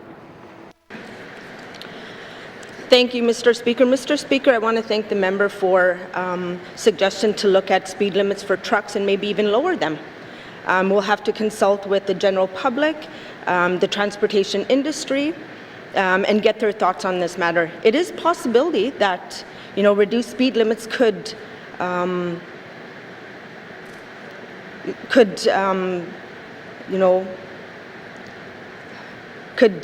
alleviate some of the tragedy and accidents along the highway. It will have to be a coordinated safety campaign that would make the highway safer. I can commit to having some of this work done and getting back to the Assembly. Thank you, Mr. Speaker. Thank you, Minister. Oral questions. Member for Mumfui. Mr. Speaker, just to elaborate a little bit more, because I did speak to Minister in advance, because this is a high importance in my region. I'm getting messages from my constituents asking if this government can lower the speed limit for these tractor-trailer units down to at least 70 kilometers per hour. Right now, as it stands, it's 90 kilometers an hour, and it's still not being obeyed or followed. What will be the process, Mr. Speaker, to make this happen? We already had a public meeting in Bishopon on Highway 3 safety issues this previous Monday with all the stakeholders in Bishopon last Monday. And almost everyone raised this issue, Mr. Speaker. My constituents would like to see this change ASAP. Can we see this in the life of this government? Mr. Speaker, Masi. Thank you, Member for Mumfui. Minister responsible for infrastructure. Thank you, Mr. Speaker. Mr. Speaker, the member talked about a meeting in Betchico that happened on February 1st, and there was representatives from governments, industry, enforcement agencies, as discussed, to be able to make this Highway 3 safer for all motorists. I fully support that, work going forward and agree with the need for increased cooperation at all levels by improving public safety education for professional drivers and for the general public who use the highway number 3. In the meantime, we are taking positive steps to make Northwest Territories safer. For example, like all jurisdictions in Canada, we are in the process of developing and implementing a mandatory entry-level training program for new Class 1 truck drivers. So we expect to have this work done and a program up and running by this December. Thank you, Mr. Speaker. We do have, some of the concerns about truckers speeding on the section of the highway, and I can say I've witnessed it in person. We have majority of the truck drivers do obey speed limits, but there are always those who do not. So, we need to come up with some ways to be able to, work with the communities and, try and come up with ways to be able to have transport trucks reduce their speed. Thank you, Mr. Speaker. Thank you, Minister. Final supplementary, member for Mumfui. Mr. Speaker. Mr. Speaker, I'm glad the Minister is receptive to looking at reducing possibly speed limit for these transport operators. Obviously, that will be a good start for this government. Mr. Speaker, just speaking to a safety of Highway 3 also should be and must be a priority, no matter who or what company they're working for. The posted speed limit should be obeyed at all times, especially the tractor-trailer drivers, which we've seen so many times speeding. Could the Minister possibly look into establishing? We're here to provide some options and ideas, Mr. Speaker, so this is one of the recommendations that has been passed on to me. Could the Minister possibly look into establishing camera units, either at Fort Providence Bridge Crossing, which there are cameras already, one at Bishopon and Yellowknife to monitor the speed limits, a system where once leaving a destination, let's say Fort Providence, arriving in Yellowknife at a certain time, expected time arrival based on speed limit, Mr. Speaker. Merci. Thank you, Member for Mumphrey. Minister responsible for infrastructure. Thank you, Mr. Speaker. Mr. Speaker, I agree with the member that we need to look at increasing highway enforcement patrols in the region, and especially with the opening of the Cleach all-season road that's going to happen in November. I will be looking for, and the member may be, maybe happy because we did have a discussion at, perhaps looking at funding for an additional highway patrol officers in the North Slave to be included in the next business plan. And I think the member would be happy to say that, adding one additional person to be able to help monitor the highway is a good start. And I think that's something positive coming out from the department. Thank you, Mr. Speaker. Thank you, Minister. Oral questions. Oral questions. Member for Yellowknife North. Thank you, Mr. Speaker. I spoke earlier in my statement about our electronic medical record system and our e-health system. And at one point, the Northwest Territories was a leader in this area, being one of the first jurisdictions to completely shift all of our health records to electronic form. And when we designed that system, we designed a patient portal which allowed people to log in and see their health records digitally. Other jurisdictions have now caught up and have those portals open and operating, and we have refused to do this. So my question for the Minister of Health and Social Services is, why has that portal not been turned on? Thank you, Mr. Speaker. Thank you, Member for Yellowknife North. Minister responsible for Health and Social Services. Yeah, thank you, Mr. Speaker. Mr. Speaker, the department supports in principle the idea of having a patient portal where patients can access their health information that's held in electronic medical records, recognizing that there is information that is not in electronic medical records. We recognize the benefits of them having confidence in managing their health themselves and to make sure they're making informed discussions with their healthcare provider. It turns out that turning this feature on is a little less like turning on a light switch and more like steering the Queen Mary. So it hasn't been accomplished at this point. And in the meantime, the medical record system we're using is going to be retired on December the 31st, 2023. So we're now looking for a new electronic medical record system. So it seems unlikely we're going to make modifications to this system, but rather we'll look at it in the context of the next system. Thank you. Thank you, Minister. Oral questions. Member for Yellowknife North. Thank you, Mr. Speaker. I guess I look forward to bringing up this issue in the next assembly, as it was brought up in the last as well.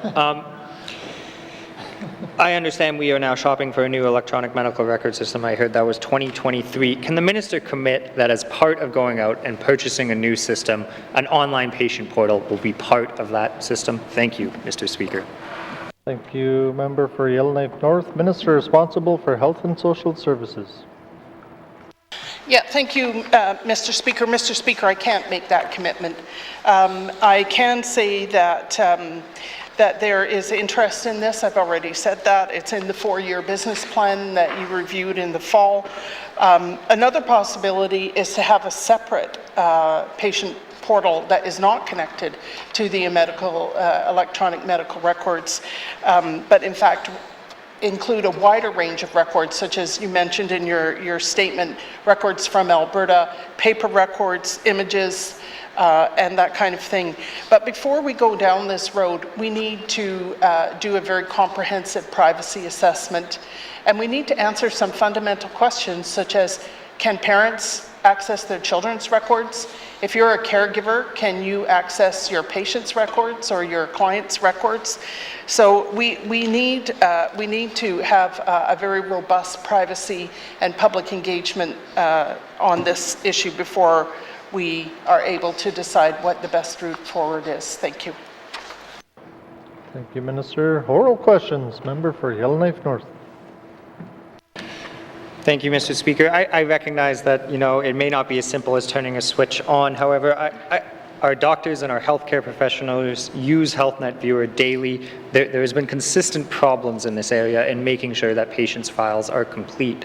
And that I think there's a bit of a misunderstanding in that patients think that someone is monitoring their file and making sure it is robust and complete and all of the data works in there. And actually the health system is just as siloed as many other G&W.T departments. So my question is, what work is being done now to make sure we are bringing all of our information into one place, whether it's the electronic medical record system or some new system, as the Minister states? Thank you, Mr. Speaker. Thank you, Member for Yellowknife North. Minister responsible for Health and Social Services. Yeah, thank you, Mr. Speaker. Mr. Speaker, I will need to return to the member with information about what's being done right now on bringing in different sources of information into electronic medical record. I can say that I've answered a couple of questions from MLAs about records that seem to be missing from the electronic medical records for one reason and another. And so if the member has a constituent who feels that their electronic medical records are incomplete, we can certainly investigate that. Thank you.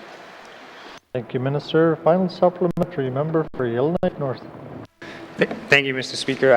I have had multiple constituent issues of records missing, but the problem is they do not have access to that electronic medical record system. So a portal accomplishes exactly that, is they can keep a file up to date.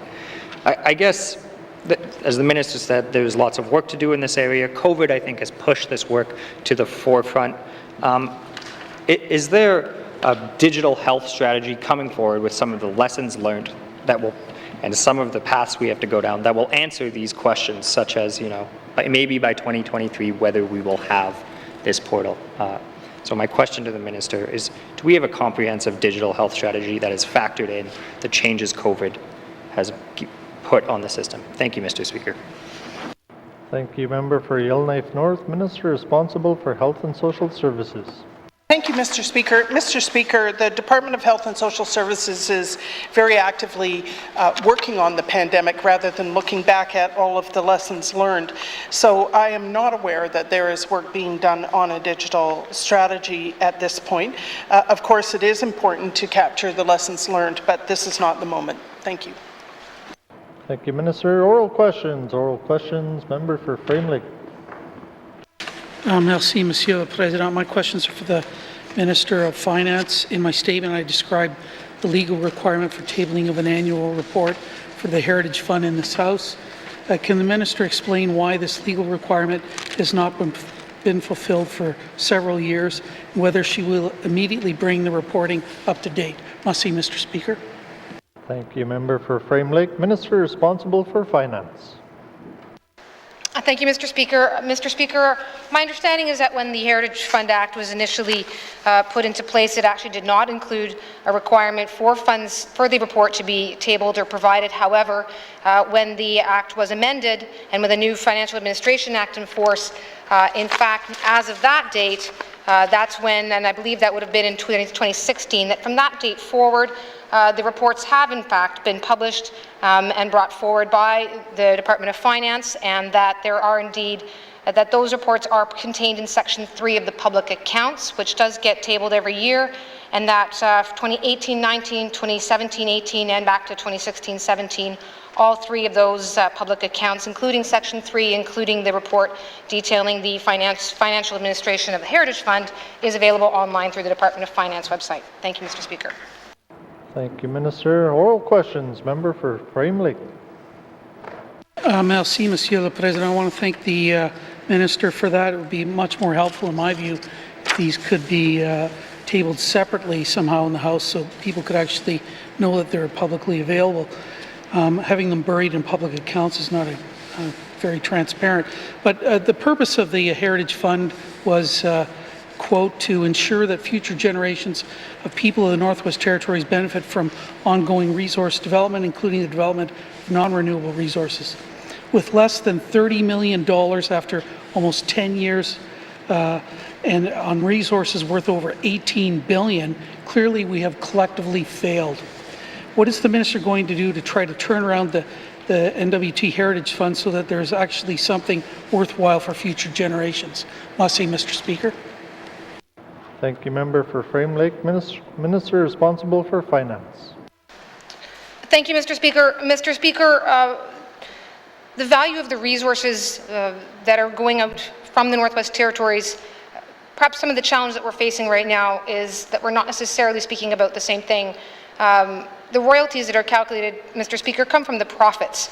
And so the mines that have to generate profits that have these resources have to pay their staff, have to pay salaries, have to pay taxes, a variety of taxes, and have to pay royalties as well, and of course have to pay for the capital to build the mines that actually then can generate the profits to take the resources out of the ground.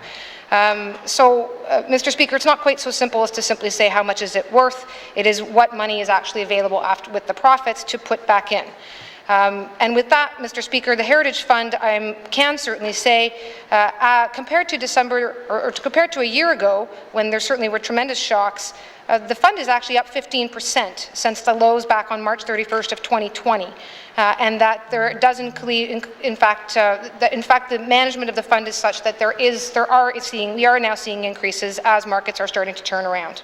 Thank you, Mr. Speaker. Thank you, Minister. Oral questions. Member for Framley. Merci, Monsieur le Président. I want to thank the Minister for that report on the health of the fund, but you didn't really answer my question about why there's going to be so little to pass on to future generations. The problems with the funds, started with the very low rates at which we capture revenues from resource development. There's no legally set revenue stream for the Heritage Fund and no public governance. As we approach the 10-year mandatory review, what is the Minister going to propose to ensure that we capture and retain a fair share of resource revenues for future generations? Merci, Mr. Speaker. Thank you, Member for Frame Lake. Minister responsible for Finance. Thank you, Mr. Speaker. Mr. Speaker, the 10-year review, in fact, is the Legislative Assembly or a committee of the Legislative Assembly that is responsible for conducting the 10-year review. Mr. Speaker, I can certainly assure the member, assure this House that myself, the Department of Finance, are more than happy and very much prepared to be of assistance as that process goes forward through this Assembly. Thank you, Mr. Speaker. Thank you, Minister. Oral questions. Member for Frame Lake. Merci, Monsieur le Président. I want to thank the Minister for that. She really didn't answer my question about how to increase the money going into the Heritage Fund. So I guess I'll try it again. As we approach the 10 years mandatory review, what is the Minister going to propose to ensure that we capture and retain a fair share of resources revenues for future generations? Merci, Mr. Speaker. Thank you, Member for Frame Lake. Minister responsible for Finance. Thank you, Mr. Speaker. And Mr. Speaker, there is currently a resource royalties review underway. There is, of course, the Mineral Resource Act regulatory scheme that is being reviewed and looked at to bring the Mineral Resource Act into place. And to the extent that there's some concern about the way that the fund gets managed, which is detailed quite extensively in the regulations surrounding the Heritage Act, well then at that point again, the Department of Finance is more than happy to assist a committee of the Assembly, which is charged in fact with the review that's supposed to happen in the 10-year plan. So looking forward to that process and to all of these processes and to continuing to be available to support the Assembly when that review takes place and to continue to update the Assembly with respect to the Mineral Resources Act as it evolves and to the royalty review that's included therein. Thank you, Mr. Speaker. Thank you, Minister. Oral questions. Oral questions. Member for Cam Lake. Thank you very much, Mr. Speaker. Mr. Speaker, I spoke earlier about the challenges that an N.W.T. resident had in accessing programs and services through the GNWT. 2.5 minutes definitely was not enough time to go through the detailed challenges and frustrating challenges that this person faced in order to get some access and in order to get some resolution to some of their challenges. My point is, Mr. Speaker, that our programs and services, we spend millions and millions of dollars making programs and services available within the GNWT, but they are definitely not accessible to NWT residents. So I'd like to find out from the Premier today is, does this government intend to address the NWT's need for client-focused, accessible, integrated service delivery in the course of this Assembly? Thank you. Thank you, Member for Cam Lake. Honourable Premier. Thank you, Mr. Speaker. So that is a concern. I know that from my own history being a social worker, that there are issues to the government. The government does have departments that they didn't. All government programs are meant to provide services to the people based on the needs of people, and because the government's so big sometimes that they do actually end up working in silos. over the years, we've tried many things to address this issue. You know, we have multiple working groups. We have committees of cabinet where members from different departments sit together. We're looking at an integrated case management, integrated service management with the Department of Justice. Within our smaller communities, we have government service officers. Is it the answer? It's the start of the answer, Mr. Speaker, but we have a long way to go. So I'd be the first to recognize that we're trying, but yeah, open to any suggestions. Thank you, Mr. Speaker. Honourable Premier, oral questions. Member for Kamloops. Thank you very much, Mr. Speaker. Mr. Speaker, can the Premier give us an idea of what direction has been given to departments to enable and empower frontline staff to work together? Thank you. Thank you, Member for Kamloops. Honourable Premier. Thank you, Mr. Speaker. So there has been no direction that I know of that has said all government departments shall work together, however, to the frontline service workers. But we have given that expectation to deputy ministers across. That's why we have deputy ministers working committees as well. Does it get down to the frontline person? That's a concern. I do know that, it's more than just, people have job descriptions, Mr. Speaker, and I am hoping that, I know that most government officials or government workers do really care, and they do go above and beyond, so it's not in their job descriptions, but I do hope that when people see obstacles, for example, if they're looking at income support and there's a education issue, that they would actually try to reach out. But that is the work. So we recognize there's an issue, but that is the work of that's why we're doing the integrated case management pilot, so that, and it's showing success. No brainer that it's showing success. So we are hoping to expand that program as we move forward. Again, lots of competing priorities though, Mr. Speaker. Thank you. Thank you, Madam Premier. Oral questions. Member for Kamloops. Thank you very much, Mr. Speaker. Mr. Speaker, I appreciate that people have job descriptions, and I will say that every single person that we came across fulfilled their job description. They fulfilled the mandate of their department. And that's what they're intended to do and what they're supposed to do. But people aren't boxes, and they don't fit into boxes. People's challenges in life extend beyond one single box of one mandate in one department. And so when somebody presents with a challenge with housing, it quite often is not simply a matter of a housing issue. When somebody presents with a challenge of income security, it is not solely a challenge of filling a bank account. There are so many other pieces that go with that. And until we start helping people with wraparound supports that address their concerns, we're never going to end up spending less money. We're never going to catch up. And so my question would be, if no direction specifically has been given, and I recognize what the Premier says about the integrated case management system, integrated case management, they have a huge wait list, and I'm going to talk about that tomorrow with the Minister of Justice, and they can't serve all of our clients. And so is the Premier willing to give direction to Cabinet to start making frontline staff work together? Thank you. Thank you, Member for Kamloops. Honourable Premier. Thank you, Mr. Speaker. I will give direction to the ministers during the Cabinet meeting. I can make a commitment to do that they should talk to their senior officials in every department and do try to talk about client services and how we can best work with people. I do think that all ministers recognize that. I know that they're trying to do that. I know that, like I said, government officials are. And we're open to ideas, like I said. So, the combining of a one release information form that was brought from this Assembly, from regular members, give credit where credit's due, was a phenomenal thing in my opinion. So we have work to do. The integrated case management program is a success. That was a no-brainer for me. I knew that would happen. The government service officers in every small community, those have huge successes. We have work to do, but I will give direction, as the member asked, to every minister that are seen here today, hearing me now, talk to their officials, ask their officials that as much as possible have people work together. However, in saying that, I do have to recognize that there is confidentiality, especially in, for example, health, or even housing in that. Do I want my story shared with everybody without my consent? Absolutely not. But we could work better together as much as possible. Thank you, Mr. Speaker. Thank you, Honourable Premier. Oral questions. Member for Kamloops. Thank you very much, Mr. Speaker. Mr. Speaker, I do have some suggestions for different ministers for later this week that I will work through with them as the week goes on. I will say that without the policy and the process in each department in order to essentially force it, it's not going to happen. So unless each department sets up policies and processes that give them cross-reference to be able to talk together and empowers their public servants to work together, it's not going to happen. And so that's something, it's not just a matter of saying to people, talk to one another, because their job descriptions and their protocols within their departments don't allow them to do that.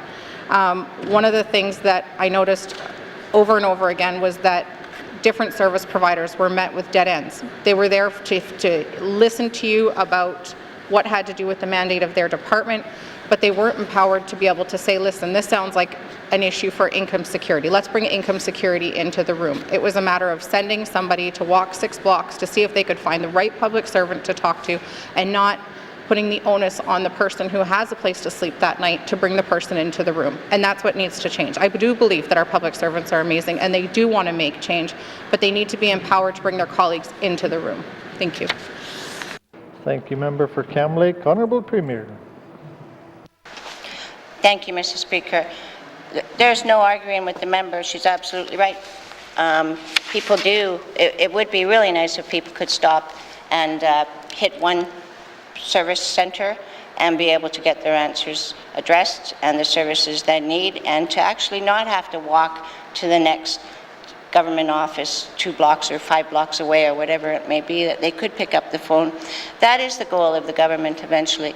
So I do know that, and again, giving credit, in the last assembly when they started the integrated case management program, that was the goal, that it would become a pilot project, and that from that work, which we're just concluding, we just did an evaluation, I believe, a while ago, again, showed success, that actually that work would actually be transferred, and that we can actually get more and more departments to be doing that work. It is part of the answer. It's not the only answer. Again, you know, I move away. Before I used to be, I didn't like one-stop shopping, because I heard from too many people that when you have one-stop shopping, if I get mad at that worker or that worker's mad at me, I have nowhere to go. But I think that there's a combination that's needed, Mr. Speaker. So it's not just a one-stop shopping. Maybe it's an option that you can have a one-stop shopping, a service officer, somewhere to go, but also give people the options that if I don't want to go there, I can still go to income support or housing or on my own, so that I can access those services. So I think that we need to look at all the options that are available, Mr. Speaker. We have to make sure that our services are people-centered.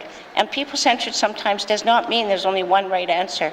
It means having a combination of answers for people that meet their needs. So I think that is the work that we're doing now, and we will continue to. We're more than open to suggestions on this issue. Thank you, Mr. Speaker. Thank you, Honourable Premier. Colleagues, our time for oral questions has expired. Written questions. Member for Frame Lake. Merci, Monsieur le Président. My questions are for the Minister of Finance. Please provide a list and amounts of all financial obligations to the Government of the Northwest Territories for the N.W.T mine at the time the property was sold to Arctic Diamond Company Limited, including the following. 1, an itemized listing of all outstanding amounts due to the Government of the Northwest Territories for payroll taxes, property taxes, corporate taxes, mining royalties, carbon taxes, fuel taxes, land lease rents, water use fees, workers' safety and compensation commission assessments, and any other financial obligations. And 2, details on how each of the financial obligations listed above were treated during the sale. And 3, whether N.W.T has forgiven or changed the terms of payment for any of the above financial obligations. And 4, the aggregate amount spent by the N.W.T in connection with the company's creditors Arrangement Act proceeding in relation to the Dominion Diamond Group of companies, including outside legal counsel, consultants, staff time, and related costs. Merci, Mr. Speaker. Thank you, Member for Frame Lake. Written questions. Replies to Commissioner's address. Sorry. Returns to written questions. Returns to written questions. Replies to Commissioner's address. Replies to Commissioner's address. Petitions. Petitions. Reports of committees on the review of bills. Reports of committees on the review of bills. Reports of standing and special committees. Reports of standing and special committees. Tabling of documents. Tabling of documents. Minister of Finance. Mr. Speaker, I wish to table the following document, Public Accounts 2019-2020, Sections 1, 2, 3, and 4. Thank you, Mr. Speaker. Thank you, Minister. Tabling of documents. Tabling of documents. Minister responsible for Worker Safety Compensation Commission. Thank you, Mr. Speaker. Mr. Speaker, I wish to table the following two documents, 2021 Corporate Plan and 2020 Workers Advisory Office of the Northwest Territories and Nunavut Annual Report. Thank you, Mr. Speaker. Thank you, Minister. Tabling of documents. Tabling of documents. Notices of motion. Notices of motion. Motions. Motions. Notices of motion for the first reading of bills. Notices of motion for the first reading of bills. First reading of bills. First reading of bills. Second reading of bills. Second reading of bills. Consideration in committee of the whole of bills and other matters. Member Statement 77-19 brackets 2. Table document 165-19 brackets 2. Table document 166-19 brackets 2. Table document 167-19 brackets 2. Table document 286-19 brackets 2. With member for Nunavut Twin Lakes in the chair.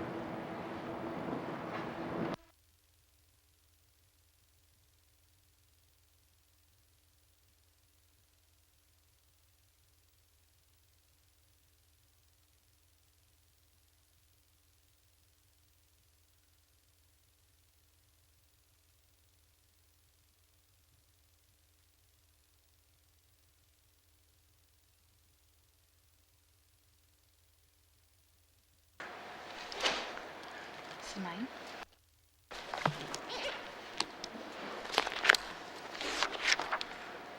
Okay. I now call the Committee of the Whole to order. What is the wish of committee? Mr. Norn? Message, Madam Chair. Committee wishes to review table document 286-19 bracket 2, main estimates 2021-2022 for the Department of Finance. Mr. Okay. Does committee agree? All right, thank you. Committee will take a short recess and resume.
to order.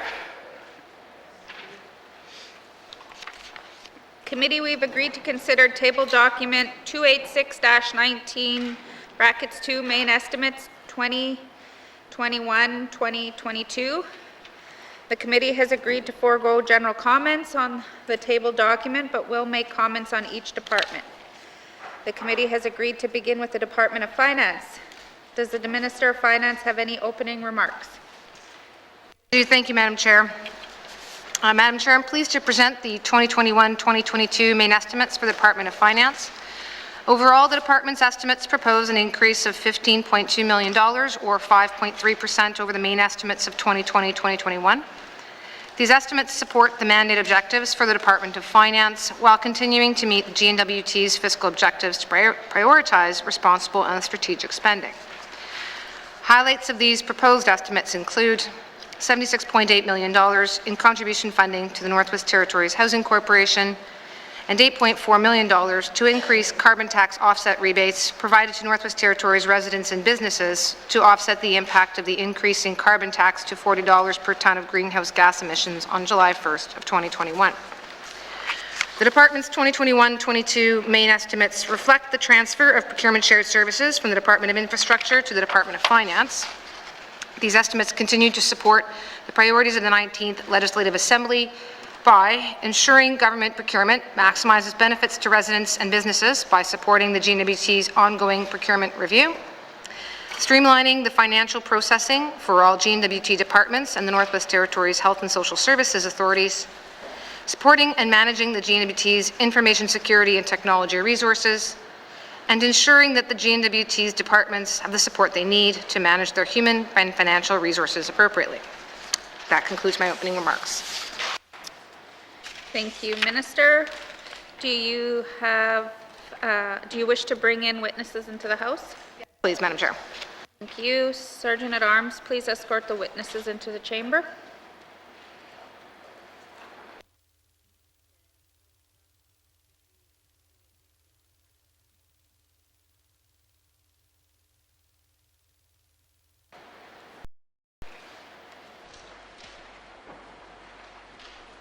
Would the Minister please introduce her witnesses?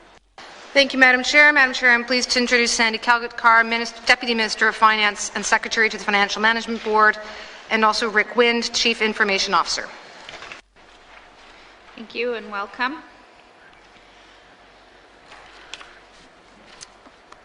We will now proceed with the review of first with the borrowing plan, and then we'll go into departmental finance. So the committee has agreed to forego general comments, and we'll proceed with the detail contained in the table document. Committee, please turn to the borrowing plan on the second tab.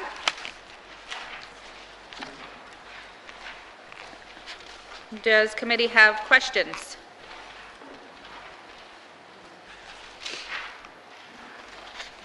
It's the second tab at the beginning of your binder, the borrowing plan. Member for Yellowknife North. Thank you, Madam Chair. I see we're adding quite a bit of debt this year once again. Can I just get confirmation on our current projections of when we are expected to hit our debt ceiling? Thank you, Madam Chair. Thank you, Member. Minister? Thank you, Madam Chair. Madam Chair, that's not reflected in the document that's included in the main estimates. I believe the year that we're looking at right now would be in 23-24 as a projection. Thank you, Madam Chair. Thank you, Minister. Did you want your staff to add anything, or? Okay, given that that's not in the document here before us. Thank you, Madam Chair. Deputy Minister Calgott-Carr. Thank you, Madam Chair. So what's before us is the borrowing plan for the 21-22 fiscal year.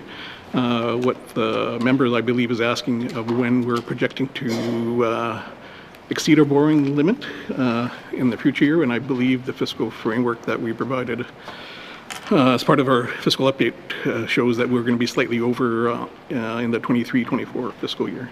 Thank you, Madam Chair. Thank you, Deputy Minister. Member for Yellowknife North.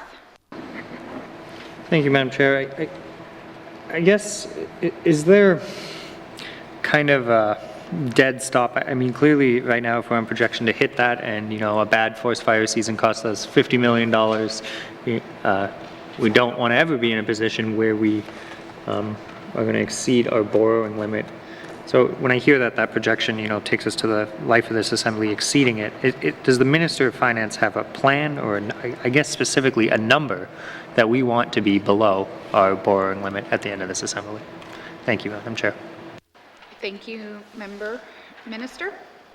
Thank you, Madam Chair. So, Madam Chair, with respect to a plan, I mean, there's two sides to the coin, Madam Chair. Firstly, there is we need to get a better handle and control on the expenditures to ensure that expenditures don't continue to rise when revenues remain stagnant. And to that effect, there's a number of things that are underway. I know there's been talk already about government renewal as an opportunity to look more carefully at the creation of each departmental budget and ensure that each one is utilizing the resources that we have most efficiently as possible.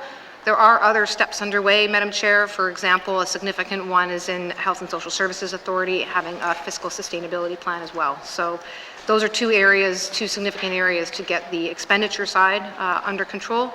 And then, Madam Chair, the other side of the equation, of course, is to increase the revenues of the N.W.T, which itself can have different pathways, but the particular approach that I think we are looking at right now is ways of increasing growth within the economy, which would, of course, then increase the revenues through all of the different revenue streams that come in through own source revenues. Thank you, Madam Chair.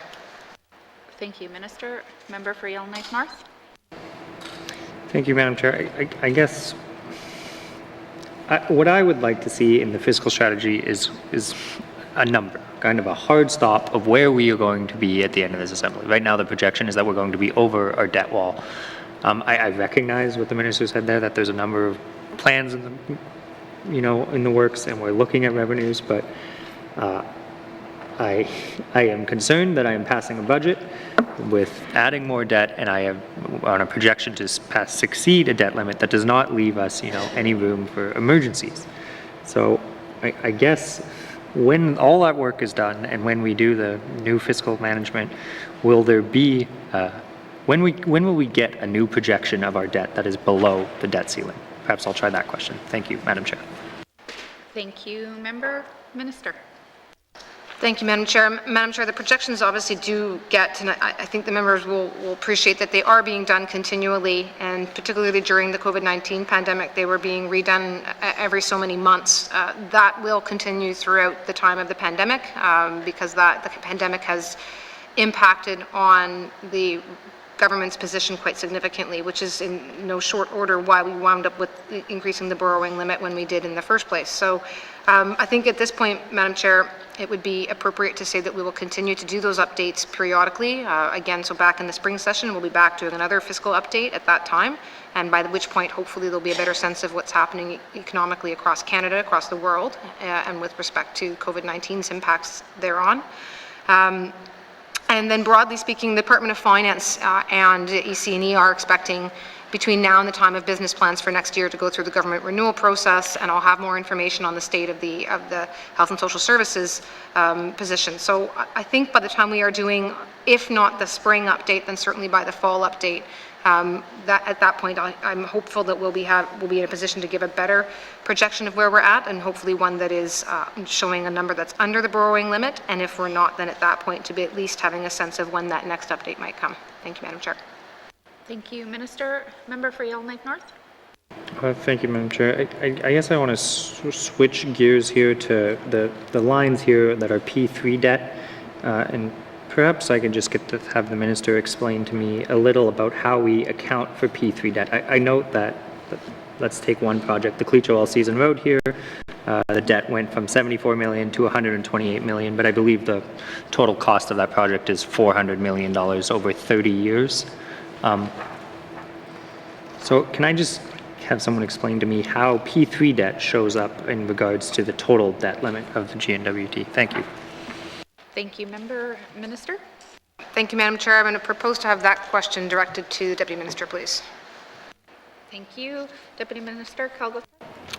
Thank you, Madam Chair. So the P3 debt is the portion of the debt that is being the portion of the project that is being financed by the private sector partner, and what gets accumulated as part of that debt is depending on when the how fast the project progresses. So as the Cleachall Season Road gets near completion, we recognize a portion of that debt on our books. The full value of the P3 debt related to that project, I think, is around.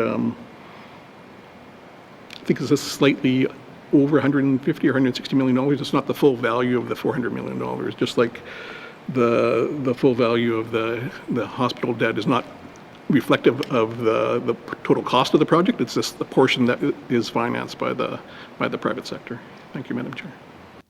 Thank you, Deputy Minister. Member for Yellowknife North. Thank you, Madam Chair. Yeah, perhaps I could just ask one more question of that. So, obviously, a key factor in the total cost of any P3 is the contract under it, and the operating and maintenance contract. And so, if we have a deal with the private sector to pay them X amount of dollars each year under the P3, does that show up as our debt? Thank you, Madam. The contractual obligation. Thank you, Madam Chair. Thank you. Member, Minister of Finance. Thank you, Madam Chair. Perhaps I'll just let Deputy Minister continue on the explanation on the P3s, please. Thank you. Deputy Minister Colgo. Thank you, Madam Chair. So the total contractual obligation shows up in as a note disclosure in our public accounts. I don't recall the note off chance, but the value of the total value of the contract shows up in our public accounts. Thank you, Madam Chair. Thank you, Deputy Minister. Member for Yellowknife North. Yeah, we had this question with the kind of lengthy conversation with the Auditor General about P3s, and I know there's new P3 public accounting standards coming out, and that office is, trying to deal with this issue of how to track P3 debts and ongoing contractual obligations, especially when you get into such large numbers over such a long period of time into debts. But I guess, does the Department of Finance foresee any changes arising from public accounting standards to P3s that will ultimately affect what our total debt is listed as here in relation to P3s? Thank you, Madam Chair. Thank you. Member, Minister.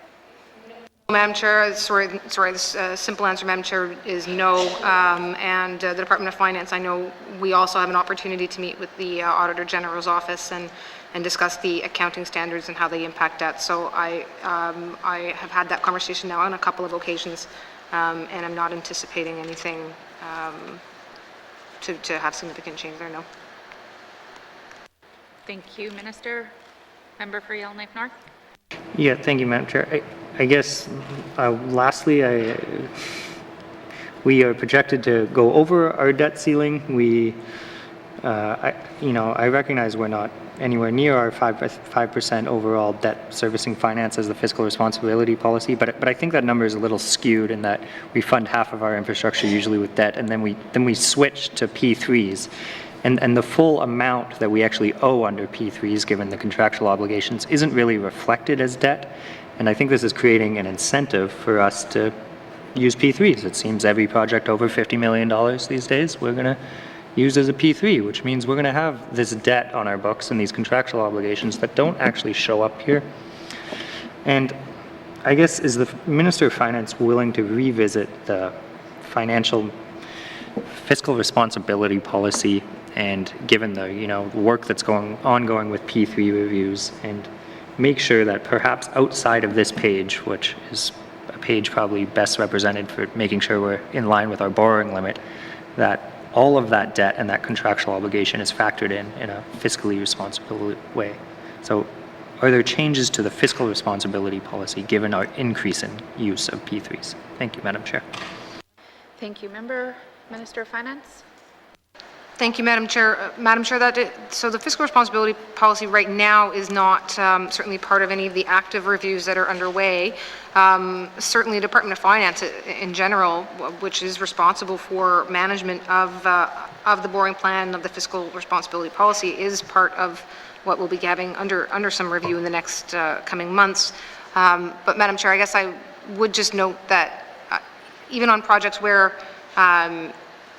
that are large projects, they would have the debt amortized over the course of time regardless. So there are other public accounting techniques that would demonstrate when there's a large infrastructure project or a large infrastructure asset that comes online. P3s are one way of paying for it. There are other projects that aren't done by P3s, but that they still have to get shown over an extended period of time. P3s are not the only large project that show up over time.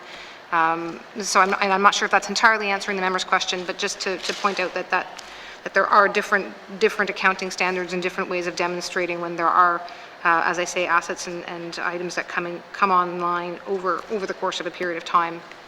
Thank you, Madam Chair. Thank you, Minister. Moving to member for Tabacha. Thank you, Madam Chair. I'm going to go back to those P3s, especially the one with the Stanton Territorial Hospital. In the estimated balance, it has 134,381, and then an estimated balance in 22, 127, 129.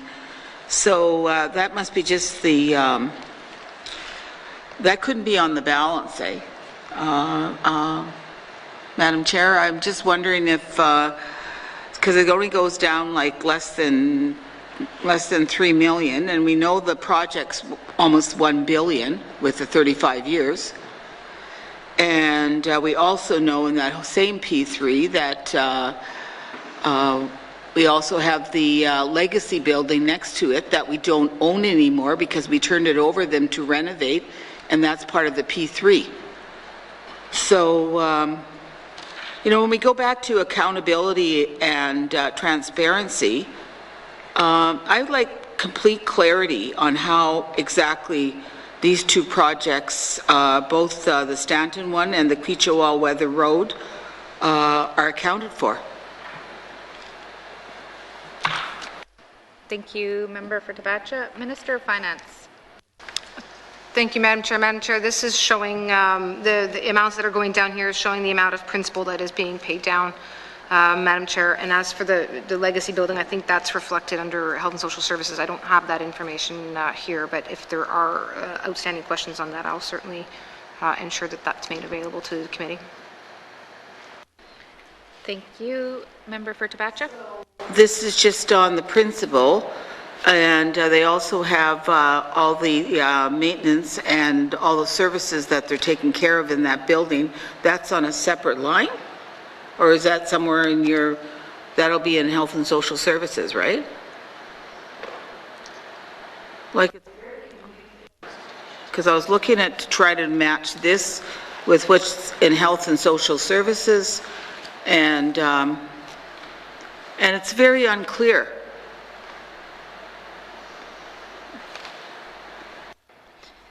Thank you, Minister of Finance. Thank you, Madam Chair. Yes, Madam Chair, so this is showing only the debt that is owing on, and the principal on the debt that is owing. The operations budget for Stanton would come in under the Health and Social Services Authority. I would expect, Madam Chair, we likely could put a total project analysis together. Madam Chair, actually, and Deputy Minister Kalgutkar was actually quite involved in the Stanton project. Perhaps I'd suggest he could also give a bit more clarity to Emily Marcellos. Thank you, Minister of Finance. Deputy Minister Kalgutkar. Thank you, Madam Chair. So just like with every other, and I'll just use Stanton as an example. So when Stanton went into procurement and then went into construction, just like every other capital project, the full value of Stanton shows up in our capital estimates, and we in the Assembly votes on the annual amounts related to that project. What's showing up on the borrowing plan is just the private sector's long-term debt that they've incurred to help finance that project. when the Stanton went into operations, then the O&M part of that, there's a service payment that's on the Department of Health's annual main estimates, or annual main estimates. That service payment includes several components. It includes the debt servicing component. It includes then it includes also the annual O&M and deferred maintenance that we pay BHP for that project. So the O&M side is shown in the Department of Health's operating budget that the members will see later this session, and all this is showing is the P3 debt that's on our books. Thank you, Madam Chair. Thank you, Deputy Minister. Member for Tabacha. I want to go down now to the N.W.T. Hydro Corporation.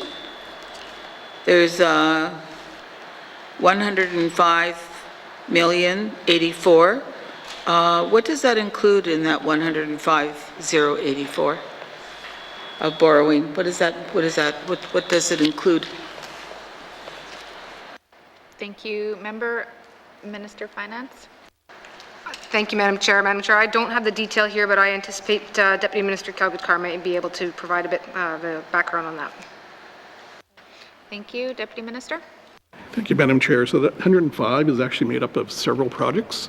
It's the capital plan that the Power Corp wants to undertake in 21-22. The major projects, if I recall, that are in that plan is the purchase of the Hay River franchise.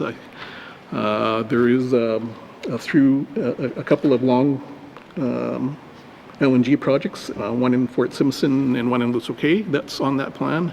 And also, I believe there is a Tulston refurbishment project that's on that plan. But those are the four major ones. The rest of it is made up of several small projects. Thank you, Madam Chair. Thank you, Deputy Minister. Member for Tabacha. So one of the items on there is the purchase of the franchise for Hay River, so that it goes back into NCPC, right? Comes under the auspices of NCPC. Well, you know, is it precedent that we are paying for a $16 million purchase for a municipality? I mean, I'm just wondering if we're starting to set a precedent here. You're doing this, Northland Utilities is partly owned by all the Aboriginal groups in the Northwest Territories, and the only reason why they're doing this is because they say it's going to be the cost of power is going to be less, and we all know that's not going to happen.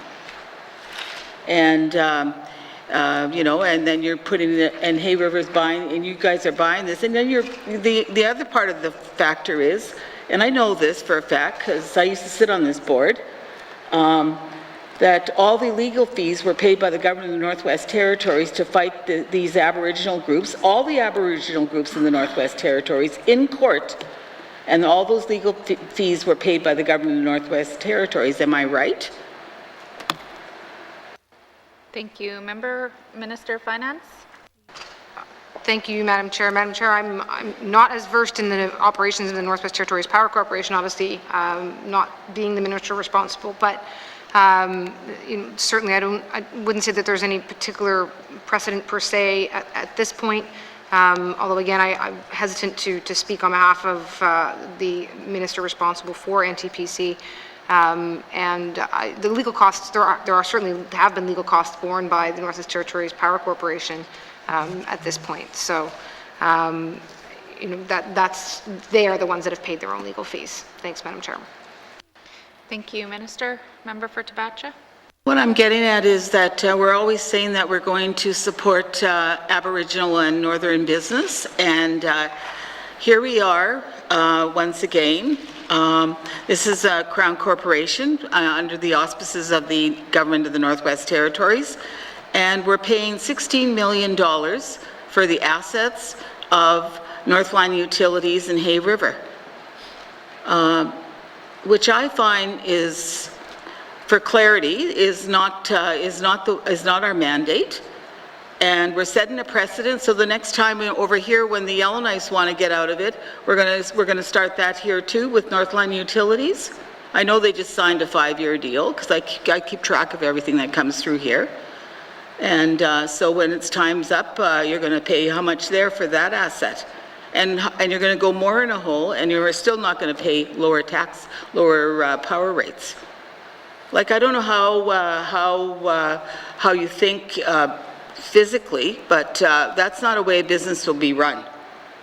And no business will run, a private business will run like that. Just because it's government, you can go around and make these crazy transactions, and it's okay. That's not transparency, and that's not clarity, and that's not accountability. Thank you. Thank you, Member for Tabacha. Did the Minister want to respond?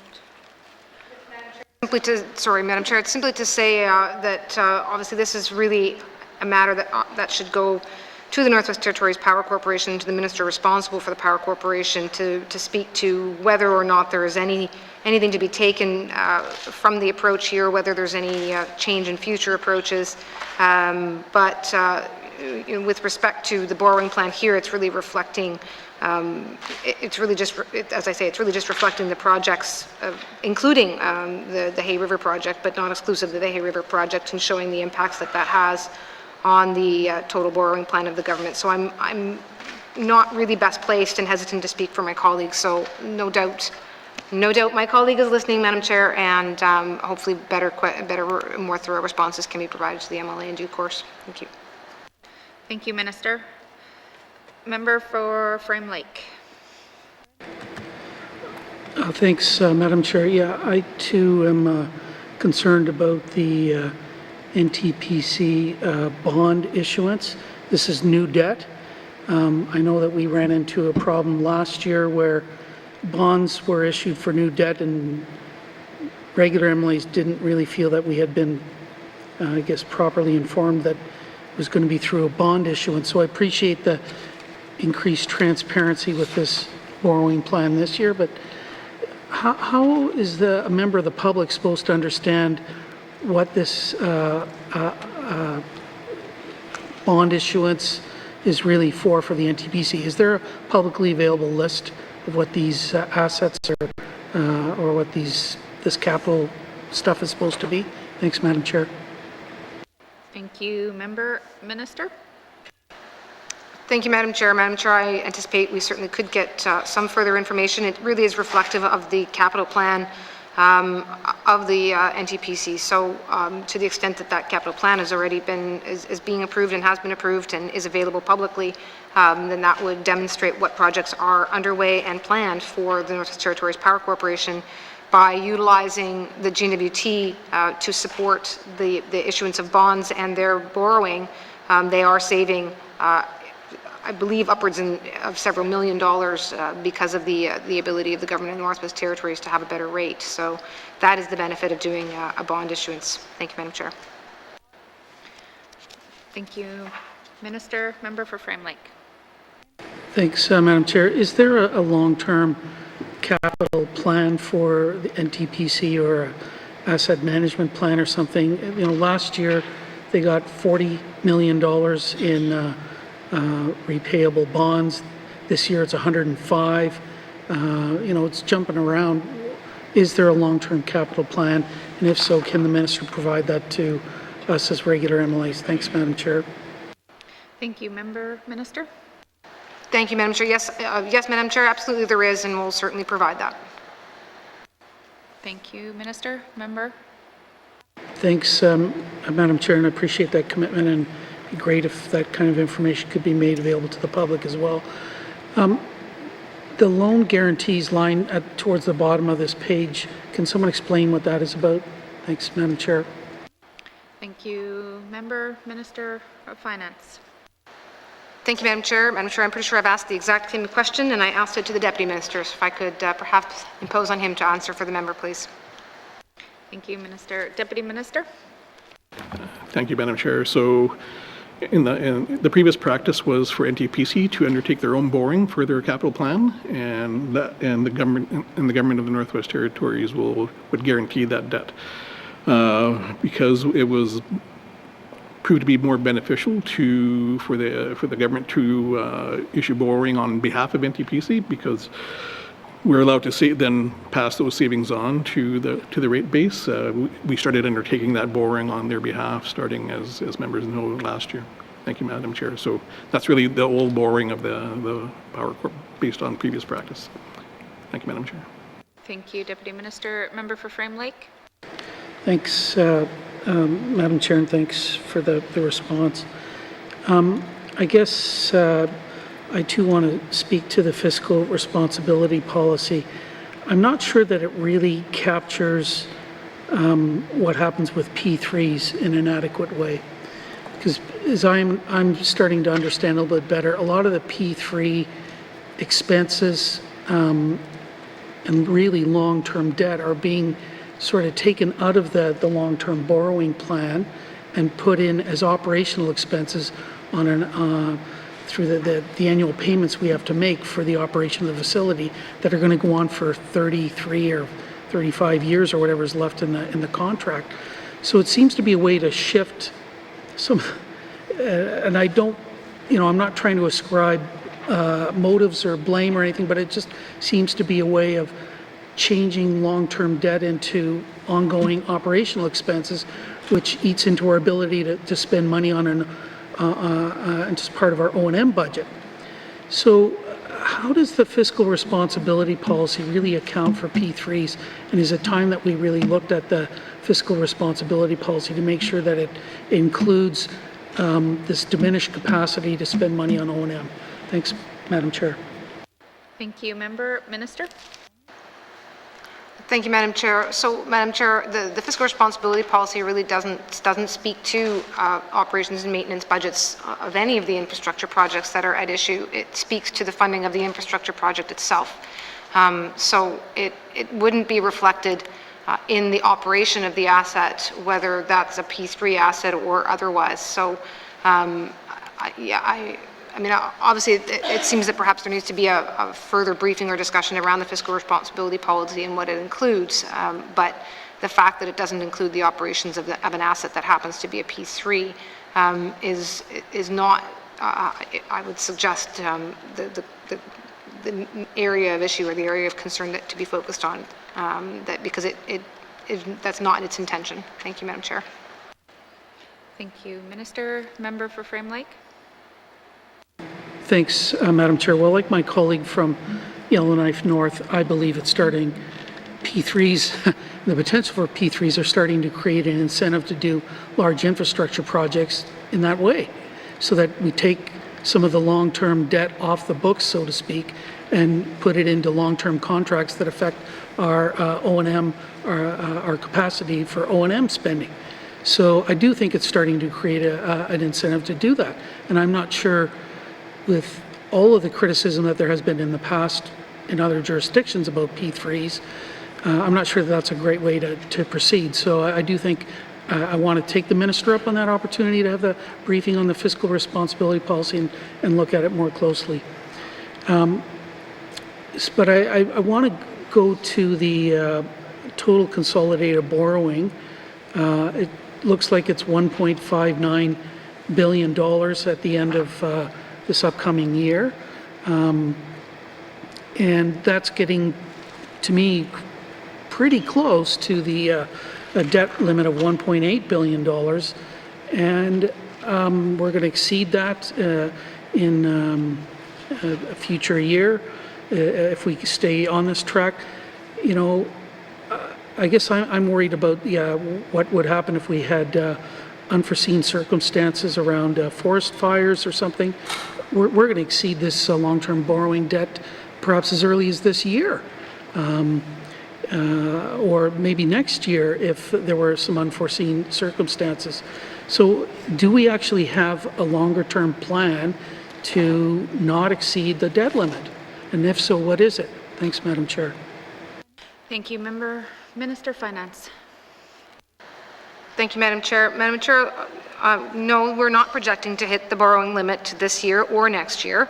And the reality is that there's a lot of projections in here that continue to be fairly conservative, not the least of which is the revenue projections. And for example, the performance of our corporate sector, of our industry sector, whether it's royalties or whether it's corporate taxes, we do tend to take a fairly conservative approach in terms of the projections. So I am not concerned about hitting the borrowing limit here. The other side is, of course, there are contingencies built in both to the borrowing limit and contingencies built into, if I'm not mistaken, to the Department of E&R, for example, around better ways to project the ability to fight forest fires and other potential natural disasters. So, no one could have expected COVID-19, for instance, and that certainly has had an impact, and yet we have, managed to, especially with support from the federal government, the overall spending on COVID-19 has been one that's been manageable. So, it's my expectation that that approach will continue, that the contingencies built in and the approach built into making estimates and projections is conservative enough that we will not be hitting that borrowing limit this year or next. Thank you, Madam Chair. Thank you, Minister. Member for Frame Lake. Thanks, Madam Chair. One more quick question. Where does the supplementary reserve fit in on this page somehow? Thanks, Madam Chair. Thank you, Member Minister.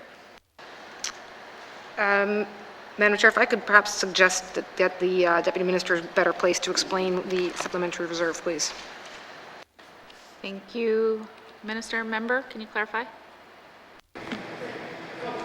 Deputy Minister, sorry. Thank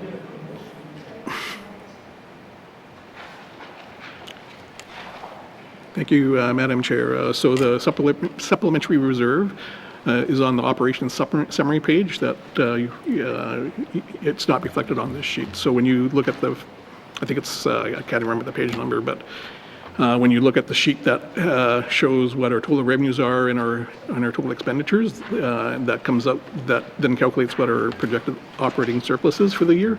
That's where you'll see the supplementary reserve number. Thank you, Madam Chair. Thank you, Deputy Minister.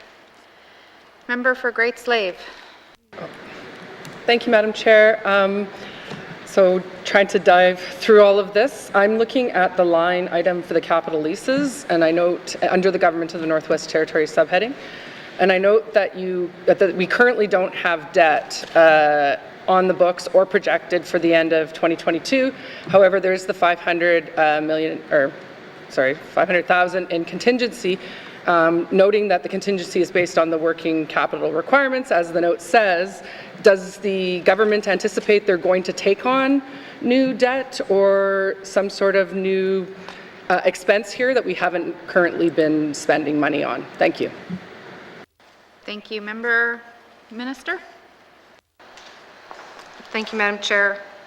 Madam Chair, again, this is, as I was just saying, there are a number of contingencies fairly conservatively built in. I'm not expecting right now that there would be any need for this, but it is an item that, again, is put in here to ensure that there is sufficient flexibility and room in the fiscal plan, in the borrowing plan, to not have anything unexpected that's not built into what we're expecting or projecting, rather. Thank you, Madam Chair. Thank you, Minister. Member for Great Slave. Thank you, Madam Chair. Yeah, I know what a contingency is. I'm curious to know what you anticipate you would be now accruing or what would be occurring under capital leases. Do you expect to hire more people for the government and have to expand office space? I'm just curious to know why that's showing up there as a contingency. Thank you. Thank you, Member Minister.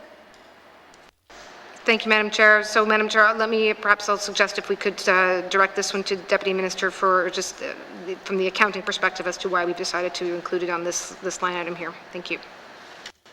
Thank you, Minister. Member for Great Slave. Deputy Minister.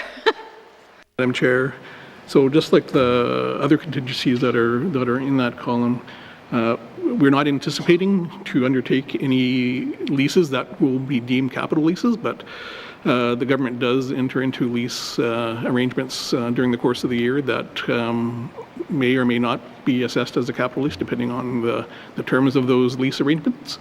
So we just wanted to provide a bit of flexibility in there, just in case that when the terms of those agreements are reviewed by the Comptroller General's office and they're deemed capital leases, then we would have some flexibility to record them there. Thank you, Madam Chair. Thank you, Deputy Minister. Member for Frame Lake, or Great Slave. It's been a long day already. I'm still curious to know what those potentially could, perhaps be, but I'll move on. I guess I just wanted to come back to some comments made by my colleagues around coming close to the debt limit. I too am concerned to see that we're doing a lot of borrowing now and spending a lot of money in what I feel like should start to become a bit more of an austerity type time, not taking on new debt. Now, however, that being said, when the minister commented around what she thinks will reduce that or not make us hit that limit, it was about comments around health and social services or the health authorities and their fiscal sustainability. And then, I'm sorry, I've just lost my space, the government renewal, which are both going to take some time, I imagine. What I'm concerned is to not hear anything around the mineral resource sector, et cetera, which I understand is not in this part of the budgets. However, being that it's 40% of our GDP, I will be having questions for the minister when she puts her other hat on as ITI. So thank you. More of a comment. Thank you, Member for Great Slave, and I'll take that as a comment. Did you have any other questions? Do we have any other questions on the borrowing plan from members? No further questions on the borrowing plan for the government. Borrowing plan for the government reporting entity and establish borrowing limits for the government of the Northwest Territories. Total consolidated borrowing, $1,587,475,000. Does the committee agree? Agreed. Does committee agree? Agreed. Okay. Is the committee agree that consideration of the borrowing plan is completed? Agreed.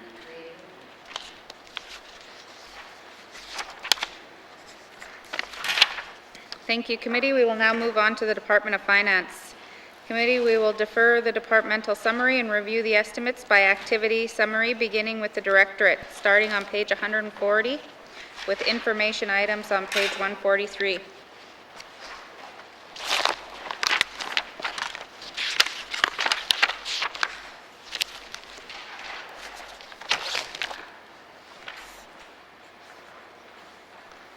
Questions?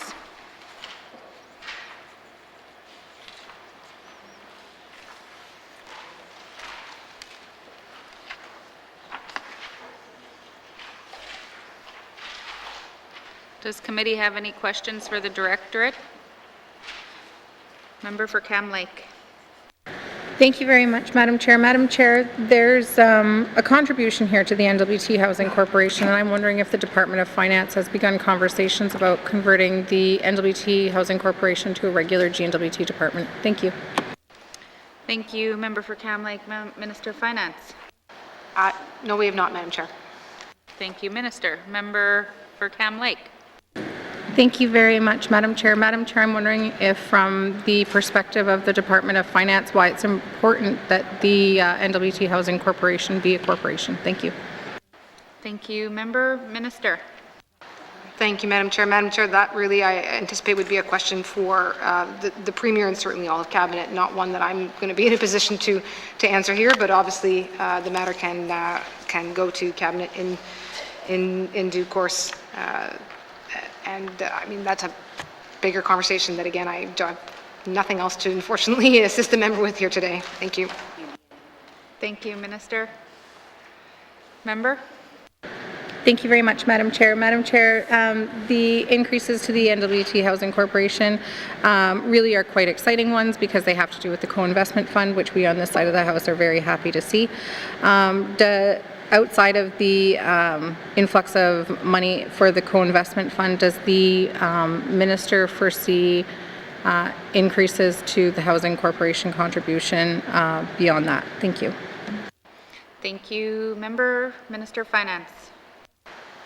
Thank you, Madam Chair. Madam Chair, I mean, I'm again not entirely well-versed or well-placed necessarily to answer all of the details with respect to the Housing Corporation.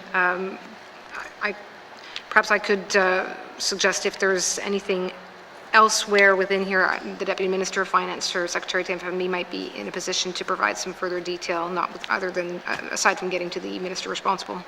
So I'll take it to the Deputy Minister for now, please. Thank you, Minister. Deputy Minister. Thank you, Madam Chair. In addition to the $5 million that we're providing them to start drawing down the co-investment fund, the Housing Corp also received $109,000 in forced growth funding for some various shelters, I believe. Thank you, Madam Chair. Thank you, Deputy Minister. Member for Cam Lake.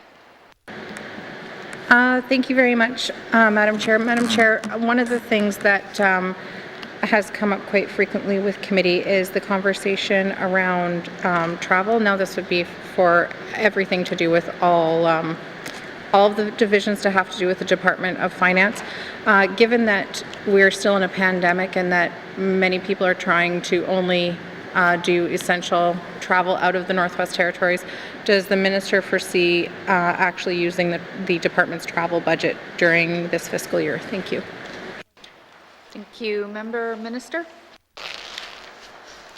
Thank you, Madam Chair. Madam Chair, the travel budget, as it is approximately over time, roughly 80% of it tends to be Northwest Territories-based travel, and I do expect that travel within the territories will be increasing with more frequency over the coming months and certainly over this fiscal year as compared to last.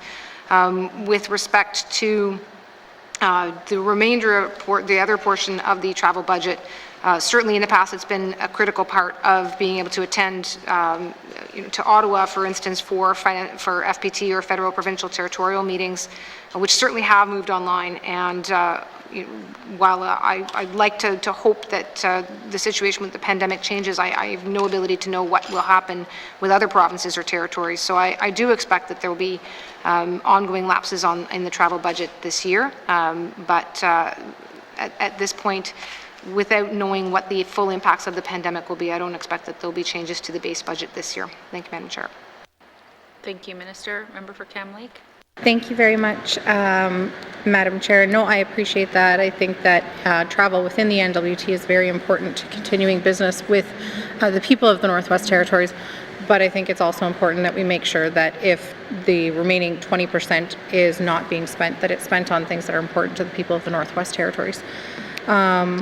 My next question I'm going to ask to the Directorate section, even though it has to do with, again, all divisions of the Department of Finance.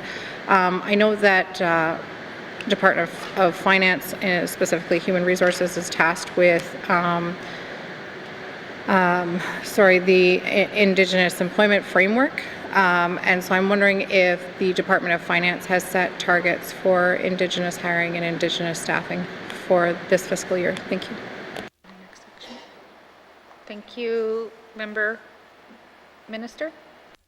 Thank you, Madam Chair. Madam Chair, yes, the Indigenous Recruitment and Retention Framework certainly is being led by the Department of Finance, and there were some delays over the last year going out and doing the consultation that was considered appropriate, necessary, but that is back on track now, and it will be, as I'm just confirming, Madam Chair, but I believe that it's expected that this program will get underway this fiscal year, but I don't have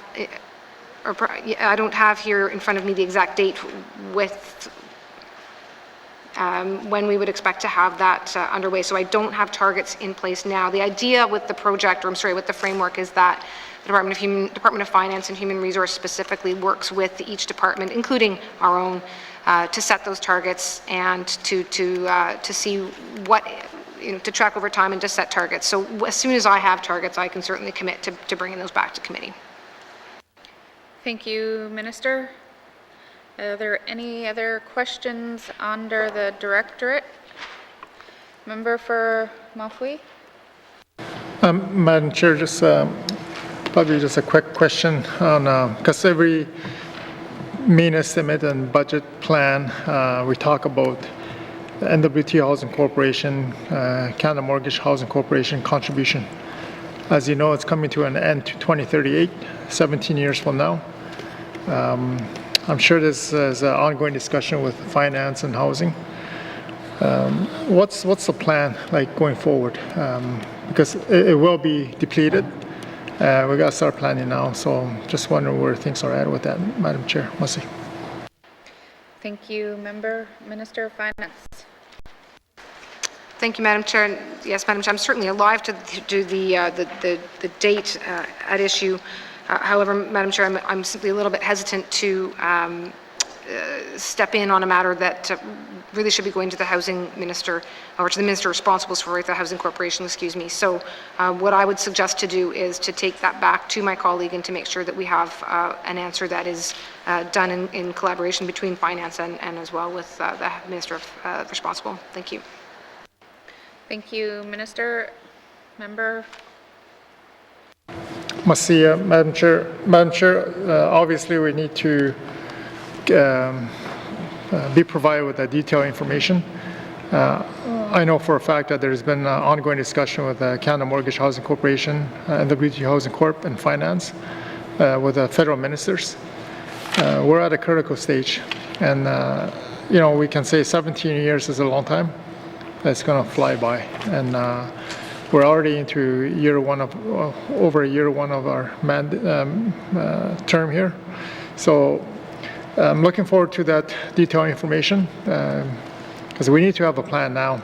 So no questions at this point, but I'll look forward to the information that will be gathered for the members here. Merci.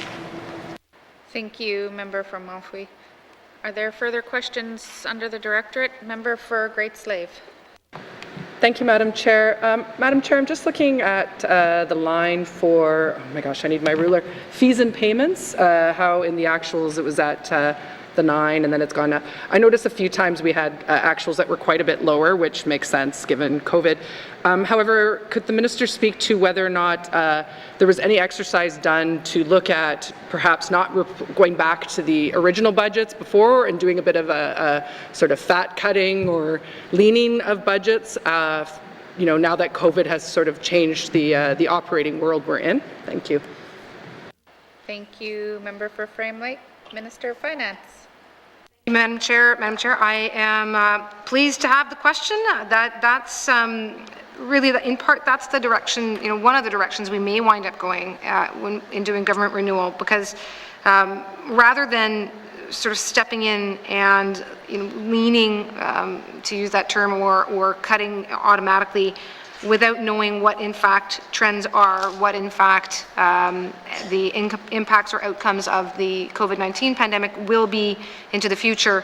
You know, the preferred approach at this point is to do something that's methodical, to do something that is value-based, and to do something that will actually gather up evidence in a way that allows us to make decisions that are in fact evidence-based. But you know, I certainly appreciate the fact that we are all wanting to be alive to the changes that are likely to come from COVID-19 without necessarily knowing what in fact those final changes would be. So simply to highlight again, I'm alive to the conversation, to the issue, and I do think that is, you know, that what those impacts are going to be is going to come out, you know, in part probably over a short course of time, and but also over a longer period of time as things move on. Thank you. Thank you, Minister. Member for Great Slave. Thank you. I do appreciate that the Minister is cautious about wanting to not, you know, take things away that later on are not going to be able to be added back or easily added back. However, I do know that there has to be some very obvious things that are not going to be coming back for the next year, let alone 2 to 3 or 4 years after that. So I kind of wish, or I do wish, that the government had taken both of the approaches, really. I guess my comment on that is that, sorry, I thought you were waving at me, that I've lost my that there should have, been some, okay, so my question would be, does the Minister commit to coming back to us when a lot of this money is not spent and seeking members' input into how that money is being spent, because it does really come across as continuing to keep money in the budget that then Cabinet can make decisions as to where it goes, or departments can make decisions as to where it goes without it coming through the members for input. Thank you. Thank you. Member Minister. Thank you, Madam Chair. Yeah, Madam Chair, I've actually have spoken to the department about the fact that there is a live discussion happening right now with members of the Legislative Assembly about, where does money go when it doesn't get utilized in a budget. So I'm alive that that's an issue. It's rightfully an issue, and so I'll certainly commit that we have to come back and do a better job of that. I'm hesitant in saying that there are times where there may be a small amount that gets moved from if there's an unfunded position and then it, I'm trying to think of a good example right now off the top of my head, Madam Chair, and it's not coming to me, but some flexibility is needed, some flexibility is appropriate. At the same time, as I said, I'm very alive that exactly the issue that is being raised by the member is not new to me, and it's one that I think is coming up more and more, particularly in the year when we've seen such changes. So I'm going to find a way to come back to committee. I just I need to figure out exactly how that's going to look so that it's functional and meaningful. Thank you, Minister. Member for Great Slave. So I think I heard a commitment in there to ask us for our inputs on spending the extra money, so I'm happy with that. No, that's all my questions. Thanks. Thank you, Member for Great Slave. Member for Tunaday Willaday. I'm just looking at page 141 here. I know it's not a big difference, but I don't know if I apologize if another member asked about this, but there's the actuals there, like it's a little bit of a difference there for like 37,000 and then 83,000. Can the Minister explain why there's that difference? Thank you. Thank you, Minister of Finance. Thank you, Madam Chair. Sorry, I'm not seeing a 37,000 line item. Oh, is this under contract services, Madam Chair?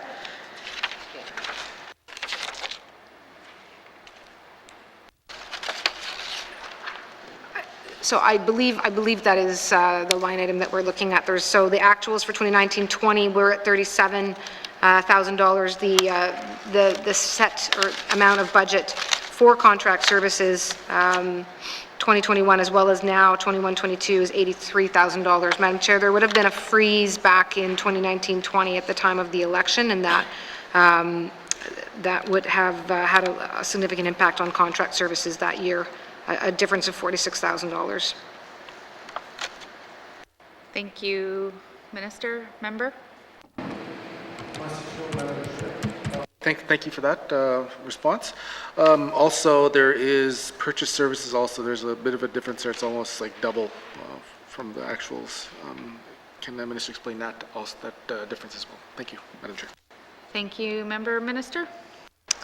Yes, thank you, Madam Chair. The item in purchase services is with respect to telecommunications services.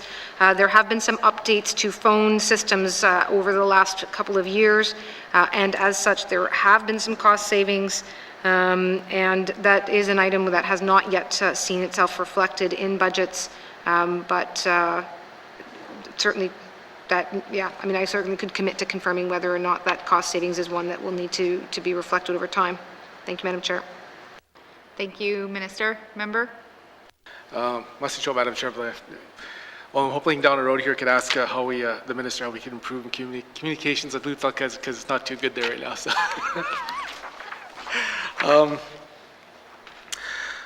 I did have another question, but I just asked me to be placed back in the queue. I lost my train of thought. Thank you, Madam Chair. Okay, thanks. Are there any further questions? Member for Yellowknife North. Thank you, Madam Chair. I'm looking at the Department of Finance. There's a business plan, and it said that the Public Service Act was scheduled for introduction of 2020 Q4. That did not occur. Can I get a sense of when we will see the Public Service Act? Thank you, Madam Chair. Thank you, Minister of Finance. Thank you, Madam Chair. Madam Chair, at this point, we are under a notice to bargain, and as such, can't be making any changes to the Public Service Act. So we'll take that one step at a time at this stage. Thank you, Madam Chair. Thank you, Minister. Member for Yellowknife North?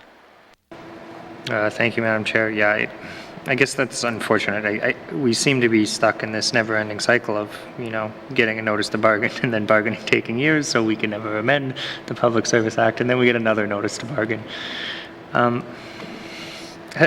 Is it possible to seek agreement from the union to bring the act forward even while there is a notice of bargain, or to make the change that allows us to bring the act forward despite that happening? I'm just trying to see if there's a workaround with the union's consent, because they themselves have identified some changes they would like for the Public Service Act. So I'm hoping that perhaps there is a path forward to do this somehow, or is that just legislatively prohibited, so we can't change the legislation? Thank you, Madam Chair. Thank you, Member. Minister of Finance? Thank you, Madam Chair. And yes, certainly work can continue with the consent of the union. We only just received the notice of bargain. I was going to say last month, not quite. It was, I believe, in December. So it hasn't been that long since that's occurred. And I do very much believe in the importance of maintaining a good working relationship with the union. So any next step would have to involve consulting with them before any kind of other commitments can be made. Thank you, Minister. Member for Yellowknife North? Thank you, Madam Chair. I'm also looking at the department's business plan, and I see that this May-June session, we're supposed to see a Status of Women Act updated. I don't believe we have seen the legislative proposal for that yet, but can I just get confirmation of whether that work is on track? Thank you, Madam Chair. Thank you, Member. Minister of Finance? Thank you, Madam Chair. So that item, Madam Chair, falls under the Women's Directorate, I suppose the Minister responsible for the status of women. I expect with that the committee's position on the best location for that is in fact that it should be over in the executive and not in finance, Madam Chair. So while it just so happens that as Minister responsible for the status of women, I can say that there is work underway on the Act, and I can commit to getting a confirmation whether or not it will be on target to be introduced as planned. Thank you, Madam Chair. Thank you, Minister. Member for... Are there any further questions under the Directorate? Seeing none, please turn to page 141. Finance Directorate Operations Expenditure Summary 2021-2022 Main Estimates, $82,789,000. Does committee agree? Thank you. We'll take a 5-minute break.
Page 144 with information item on page 146.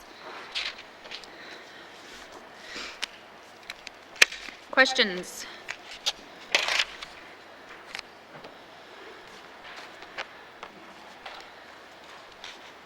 Member for Yellowknife North. Thank you, Madam Chair. In the department's business plan and in the mandate, there's a number of issues related to increasing capacity in the healthcare system, and there's a specific health recruitment unit. Can I just get clarification whether that lies in the Department of Finance, HR, or in Health and Social Services? Thank you, Madam Chair. Thank you, Member. Minister of Finance. Thank you, Madam Chair. Madam Chair, so the health recruitment unit that is being described here, I mean, it's a joint partnership between the Department of Health and Social Services and the Human Resources branch of the Department of Finance. So, they have the expertise in terms of what is actually required, and the Human Resources has the expertise in terms of human resources, recruitment and retention planning. So, it is both, Madam Chair. Thank you. Minister, member for Yellowknife North. Yeah, thank you, Madam Chair. I guess I recognize that, reconciling human resources into a number of into one area in the G&W.T makes sense, but I think when I speak to a lot of people in the health authorities, there's been frustration in the past with human resources, and there's been frustration, having not nurses hire other nurses and not having healthcare professionals kind of have that expertise. I recognize that's exactly what this joint unit is trying to remedy, but is there any consideration to giving the human resource capacity back to the health authority? Thank you, Madam Chair. Thank you. Member for Yellowknife North, Minister of Finance. Thank you, Madam Chair. So, Madam Chair, by doing this joint project, that is really meant to alleviate both sides of a concern, which is to ensure that staffing processes remain fair and compliant with best practices and with transparent processes, while also ensuring the expertise within the client department, and in this case, health department. So, hopefully if the unit does achieve the targets that are being set to increase recruitment and retention of healthcare workers, then perhaps that is a question that I'll be coming back to in time as to if this is in fact successful, what that might mean for others who may have staffing challenges. But for now, hopefully we are in fact accomplishing exactly what a member has identified as a challenge. Thank you. Thank you, Minister. Are there any other member for Tunaday Willaday?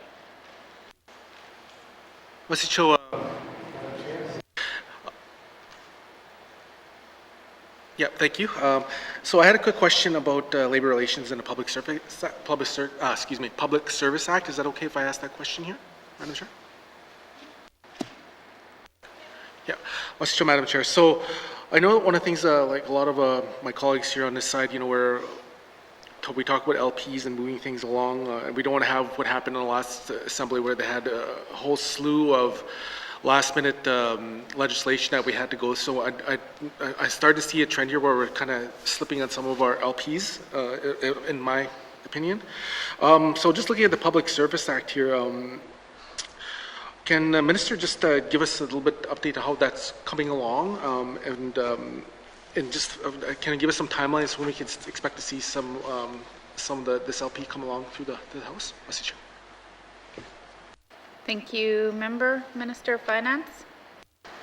Thank you, Madam Chair. So, Madam Chair, this is a particular act where there had been quite a lot of work done a few years ago, back in 2017, and a fair bit of engagement done with employees and stakeholders, and there was already materials being drafted under a what we heard type approach, and of course an update was done last summer to, again, as an update, not a complete full further review or survey, but an update to the work that was done only 2 or 3 years before that, and consultations throughout with the union, the UNW, as well. However, then, as I had just mentioned earlier, so that was on track and a lot of work was being done, but then when we do receive the notice to bargain, there does need to be a pause. As I had mentioned earlier, it is possible if both parties are willing to continue ongoing engagement and work towards getting materials ready. But having just received the notice of bargain right before, if I'm not mistaken, just before the winter break, winter shutdown. So I realize that's now roughly a month ago, or just a little over a month ago. But what I will do is follow up. And ensure that we are taking steps to have that engagement. And it may well be that it's simply not going to be feasible while the negotiations for collective agreement are underway to advance that work. And that may be quite reasonable for either party to take that position. But once, nonetheless, because of the work that has been done in the few years ago and this summer, once, whether it's by agreement or whether it's at the conclusion of a new collective agreement, I'm confident we'll get this work back on track. Thank you, Madam Chair. Thank you, Minister. Member for Trinidad-Willowday. Yeah, Madam Chair. Yeah, thank you for that little bit of clarity there. So, I guess what I'm thinking right now is if the minister just could give us some just rough timelines, given what she just explained to me, and how would this be rolled out to the eventual introduction of the bill? Thank you. Thank you, Minister of Finance. Thank you, Madam Chair. Madam Chair, I don't have a date in front of me, and I'm sure that's because it's dependent somewhat on what happens with collective bargaining. But what I'll commit to doing is perhaps doing a bit of an either-or, and trying to come up with a sense of what some different timelines might look like, subject to, again, the different ways that this might unfold. Again, I want to emphasize the importance of having a conversation, having a consultation with the union. They're a key party in this work and in this process. So, wanting to ensure again that we look at whether we do it right now on consent, whether we maybe collectively agree to hold off until the bargaining process is done. But I can commit to figuring out what those different options will look like, and then I will get back to committee with what the results of that would be and what the impacts on a timeline would be from either scenario. Thank you, Minister. Member for Trinidad-Willowday. Yeah, thank you, Madam Chair, and thank you for that. Hopefully, I look forward to seeing that in committee at some point. And again, just a quick comment, just to end off this part. And like I said when at the beginning, I want to make sure that, and again, my colleagues, we all do feel the same way. We don't want to get completely overwhelmed with LPs towards the end of this assembly, because I think it's important that we get ahead of things and not be knee-jerk towards the end of the session, because it'll mean that you won't have good quality legislation. You want to make sure that we're very thorough and doing all their due diligence, our consultations, etc. So those are my comments. Thank you. Thank you, Member for Trinidad-Willowday. Did you want to respond, or you're good? Thank you. Are there further questions to the Department of Finance and Human Resources from any members? Member for Cam Lake. Thank you very much, Madam Chair. Madam Chair, I'm wondering if the Minister can speak to the cultural awareness training rollout, and if there's any additional budgetary line items specific to that, or if that is considered complete for this fiscal year, and what G&W.T employees can expect to see as far as that. Thank you. Thank you, Member for Cam Lake. Minister of Finance. Thank you, Madam Chair. So, Madam Chair, there has been significant work done to revamp, redevelop the cultural awareness sensitivity training under what would now be termed or called Living Well Together, an online. It is an online program which does allow it to roll out across the G&W.T to all public servants. It is expected that this is going to be mandatory for public service to complete. Madam Chair, I've had an advance screening of it, and I've already had a chance to look through the product. It was done in consultation with Indigenous governments, Indigenous communities across Northwest Territories. So I believe it'll be ready to go actually quite imminently, I think within the life of this session, and I'll look forward to making that announcement in the House, again, hopefully this session. Thank you, Madam Chair. Thank you, Minister. Member for Cam Lake. Thank you very much, Madam Chair. Madam Chair, are there any additional budgetary requirements for this fiscal year for that program to be able to roll out? Thank you.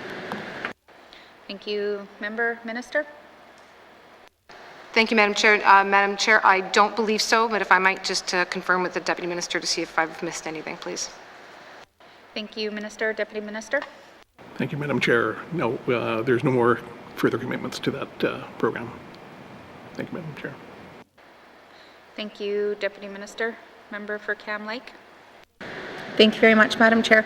Madam Chair, I'm happy that the Minister has seen pre-screening of this, and I'm wondering if this cultural training includes any form of trauma-informed care for staff. Thank you. Thank you. Member Minister of Finance? Thank you, Madam Chair. Yes, Madam Chair, it does, and the briefing materials I have in front of me don't go through it, and I don't want to misstate it, but I remember from just looking at it myself that the introductory materials, and there's both in terms of the materials online as well as the materials that in the workbook that accompanies it are aware and alive to having some sensitivity to trauma-informed practice. So what I would suggest, Madam Chair, I think that it is something I also agree is very important. I will commit to just getting more details on exactly the extent of what's included in the materials for the committee. Thank you. Thank you, Minister. Any further questions under the Human Resources? Seeing none, we'll get no further questions. Please turn to page 145. Finance, Human Resources, Operations Expenditure Summary, 2021-2022 main estimates, $21,840,000. Does committee agree? Thank you. We will now move to Information System Shared Services, beginning on page 147, with information on page 149.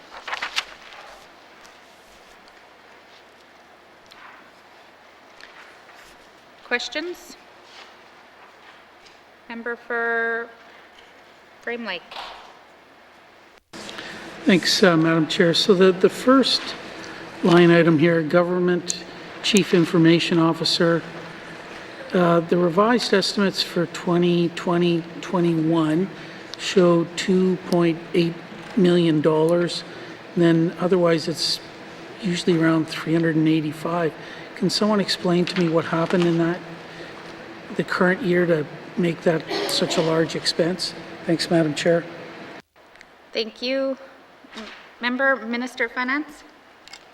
Thank you, Madam Chair. Madam Chair, there was an additional $2.412 million approved to help accommodate the costs associated with safe reopening of the Northwest Territories schools as part of the COVID-19 pandemic response. So this would have included, for example, computer devices and electronic devices, internet connectivity devices, turbo sticks, to students who may not have had access to those resources otherwise, and that is the reason for this particularly high item in 2021. Thank you, Madam Chair. Thank you, Minister. Member for Frame Lake. Thanks, Madam Chair. I don't know, is this just an accounting thing that it shows up here in finance rather than EC&E? Thanks, Madam Chair. Thank you, Member Minister of Finance. Thank you, Madam Chair. Madam Chair, this was a joint item, so there are also items that when you have an opportunity to look at EC&E tomorrow, I believe, you will see there are going to be items reflected there as well for the safe reopening of schools. It was the tech component, or the technology component, excuse me, that fell within the Chief Information Officer's area, and so it was, as I say again, a joint item between the two departments. This portion, the technology portion, being with us. Other elements are still well fell within EC&E. Thank you. Thank you, Minister. Member for Frame Lake. Thanks, Madam Chair. Thanks for the information.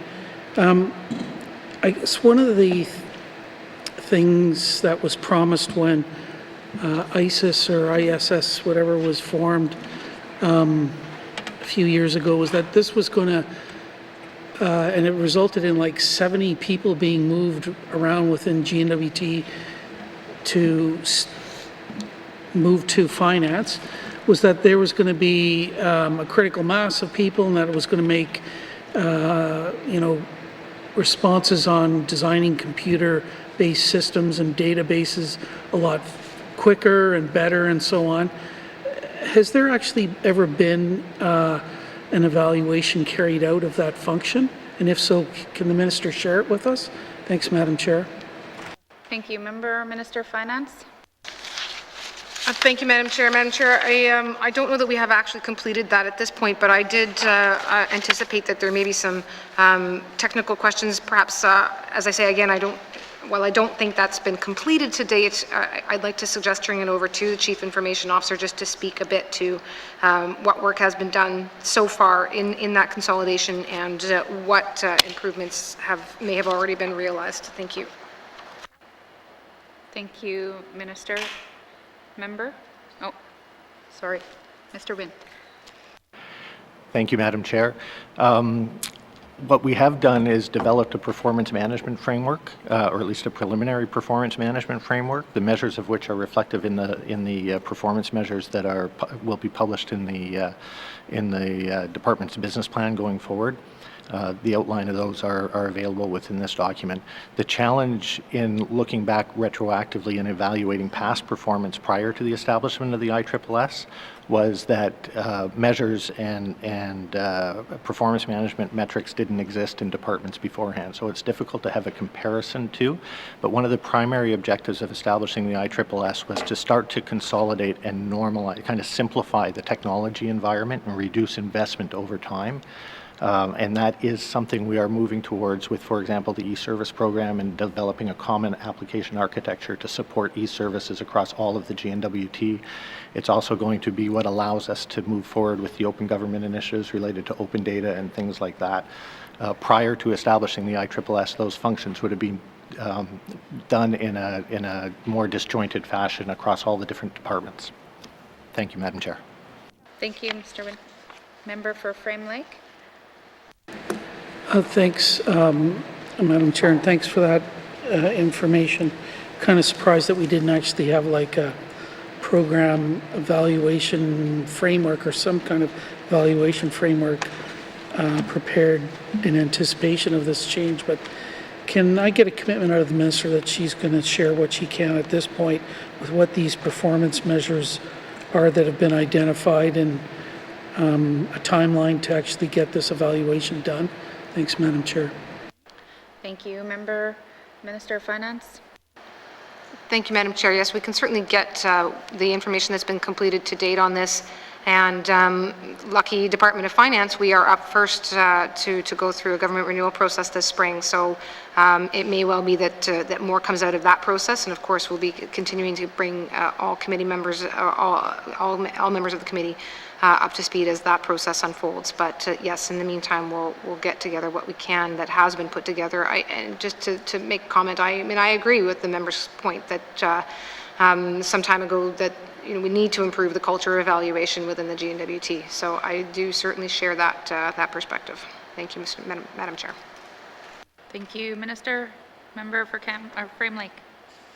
Yeah, thanks, Madam Chair. I wish the Minister was here 2 or 3 years ago when this was being talked about, because I raised that at that point and was kind of fluffed off and nothing was done. I shouldn't say nothing was done. It just seems like we haven't made the progress that I think we should have.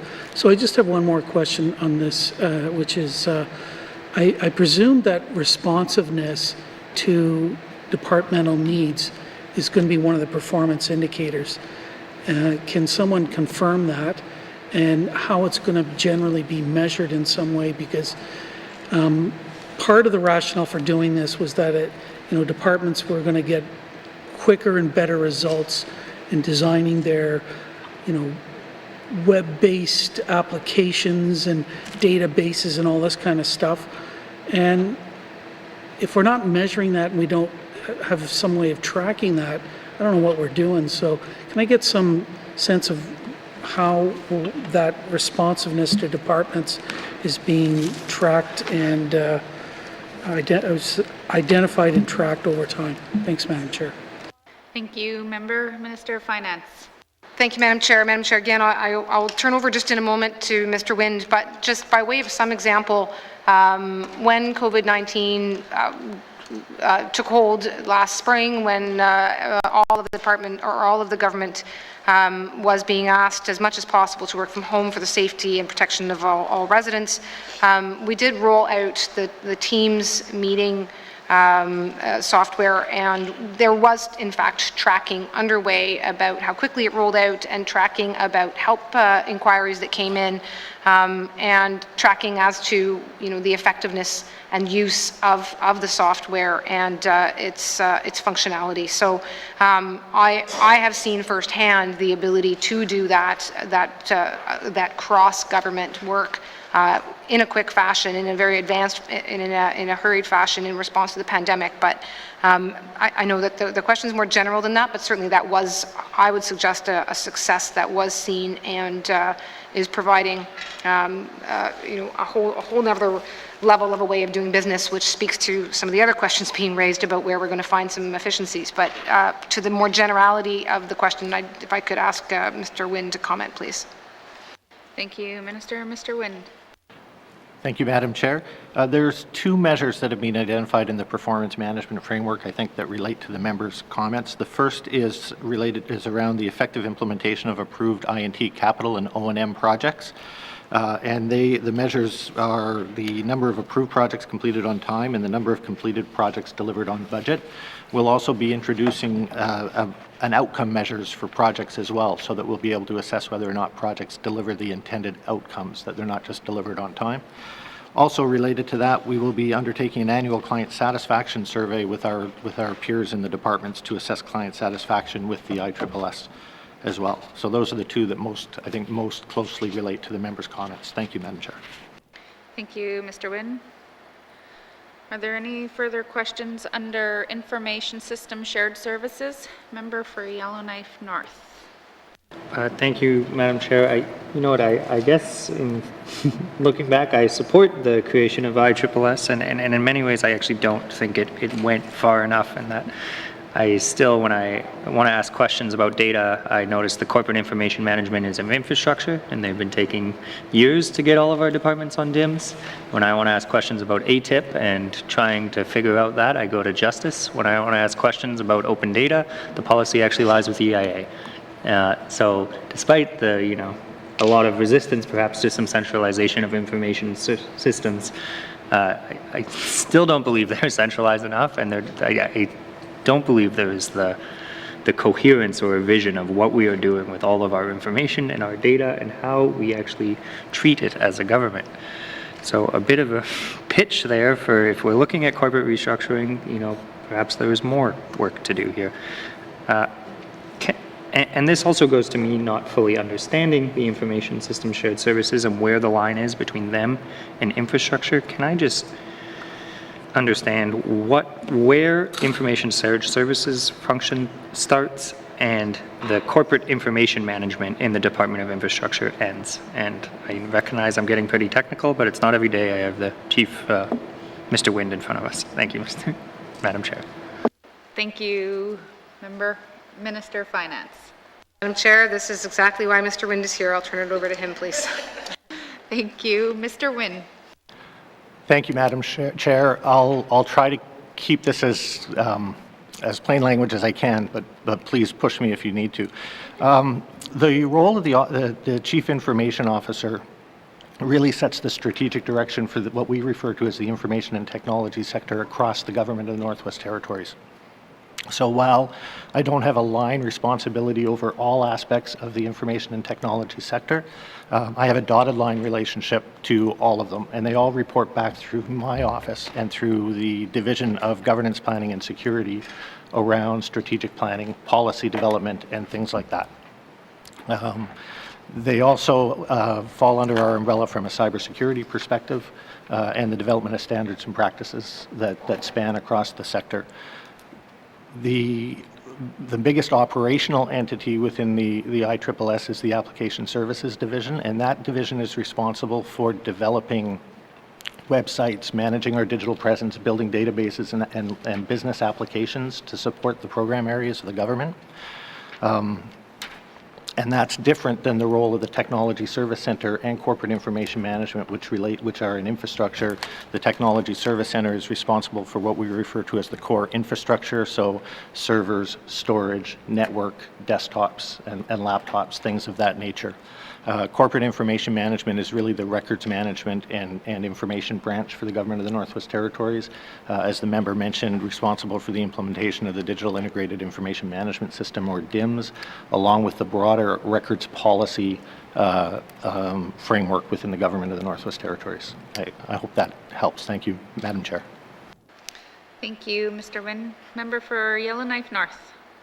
Thank you, Madam Chair. Yeah, that does help, and I am trying my best to understand this area because I think it actually doesn't get often the oversight it needs. IT projects are notorious for going over budget, and software is very expensive, and it's one of those areas where we spend millions and millions of dollars, and I think many people's eyes just glaze over when it starts getting talked about, but it is not an insignificant portion of the budget, both finances, procurement of software, and the ultimate management through this ISSS.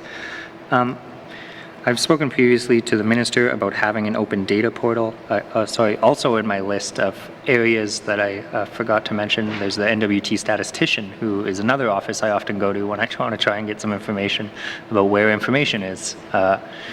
I believe ultimately there is a lot of work to do in kind of compiling all of this that the various departments have in the various roles, and maybe having it in a very nice searchable open data portal. That's my dream. Can I get an update from the minister on that work, and if and when we can expect to see an open data portal? Thank you, Madam Chair. Thank you, Member Minister. Thank you, Madam Chair. Madam Chair, there certainly was an expectation, I had an expectation that we would be bringing some of our bundles of services online under the e-services portal this month or imminently. I think that in fact there's been identified a need to push that date back a little bit, but again, that's if I may, since we have the Chief Information Officer here, I might ask him to give us the latest update, please. Thank you, Minister. Mr. Wynne. Thank you, Madam Chair. So we have made some work on the open data portal. We've actually landed on the core technology that we'll use to implement the open data portal. The work that we still need to do before we can actually develop the portal and implement it is related to the data management framework that we've identified within the business plan to do some work. We have taken that plan back through the Open Government Steering Committee that I've spoken to in the past, which is chaired by myself and by the Assistant Deputy Minister within IEA. That work is really going to set the guardrails for how the government will manage data and information and publish it through the portal. So that's an important piece that has to happen alongside the development of the portal, or we'll run the risk of launching a portal that has no data and doesn't necessarily deliver the value. So that's the big body of work, and there will be an interdepartmental working group to work with us on that will comprise members, for example, of the Bureau of Stats, population health, certainly environment and natural resources, and other very heavy data-dependent departments to develop that framework. Thank you, Madam Chair. Thank you, Mr. Wynne. Member for Yellowknife North. Thank you, Madam Chair. I'm happy to hear that, and I recognize that the one step is, as I said previously, getting the portal. The whole other step is populating it and how we actually start to publish and release our data. I guess I have a few more questions about the e-services portal, in that I think we've got some of the low-hanging fruit in, fishing licenses, the DMV, which is already online, kind of moving that into one place. I believe there's going to be healthcare cards, marriage certificates, some basic information was in there. But ultimately, what I would really like is this information shared services to direct departments to get all of their applications online into one portal. And I'm thinking housing court, income assistance, the kind of social services programs where we are constantly having to go and bring people into offices. And I know my constituency assistants are filling out forms all the time. And I guess that work is much harder, but I think it is much more valuable for the kind of work if you can get that onto an e-services portal. So can the minister speak to how this ultimately could expand to get other departments to have online applications for their services? Thank you, Madam Chair. Thank you. Member Minister of Finance. Thank you, Madam Chair. Madam Chair, I also think that, frankly, e-services and the work of ISSS is perhaps under-highlighted. So, it is not by accident that Chief Information Officer is with us today.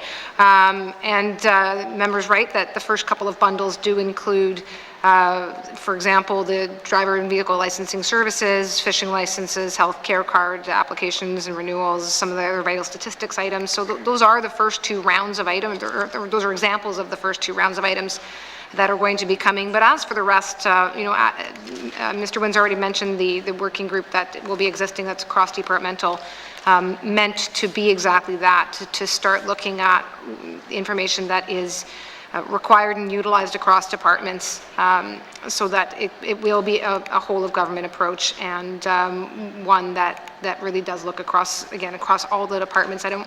I don't know that the Department of Finance gets to direct anybody to do anything per se, but again, by having that departmental working group and highlighting the importance of the work here, I think that we will be ultimately achieving the goal that is being sought. Thank you, Madam Chair. Thank you, Minister. Member for Yellowknife North. Yeah, thank you, Madam Chair. I guess I wish that perhaps the Chief Information Officer could direct people, or the Department of Finance could direct departments. There are governments that you have an online. So I'm going to go on a bit of a tangent here about digital government. Essentially, there are governments where all of your information is stored in one area, and you log on to fill out an income assistance form, and all of the government data that it's already holding populates the form automatically. And actually, some of those governments have policies. They can never ask you for a piece of information twice. They can never ask you what your birth date is on a second form once you have given it and put in it in a portal. I don't know how often I am helping constituents duplicate and fill out forms for 7 different departments over 7 different areas. Other governments have figured this out. They have figured out how to do this in portals, in e-services portals. I recognize it takes time and money to get it done, but the cost savings are immense to governments. The headaches are saved. So I guess my question for the minister is there a way to, kick some of this e-services work up to the cabinet table and give authority to, kind of centralize this and really get it moving? Because I think there's nothing but opportunity here. Thank you, Madam Chair. Thank you. Did you have any follow-up comments on Minister? Madam Chair, only to acknowledge that this isn't in the priority document that we came up with as a government or as a collective 19 members, but I certainly, all of us do have to assist constituents. All of us have to then, and those of us in Cabinet have to receive the requests from constituents. So the challenges being discussed or presented by the member are not lost, I don't think, on anyone here, and certainly aren't lost on me. So as I said, I also agree that the e-services work is very exciting, and it was not by accident that I wanted to make sure that we had Chief Information Officer here, because I do think it's important to have this dialogue and this conversation. That's the kind of thing that'll help advance the work. Help advance the work. Thank you, Madam Chair. Thank you, Minister. Are there any further questions under the Information System Shared Services from members? Seeing no further questions, please turn to page 148. Finance Information System Shared Services Operations Expenditure Summary 2021-2022. Main estimates $22,883,000. Does committee agree? Agreed. Thank you. We will now move on to Management Board Secretariat, beginning on page 150 with information items on page 154, and I'm just going to remind members that we are going to be having a hard stop at 6 o'clock, so get your questions to the point and answers, shorten them just to the point. Thank you.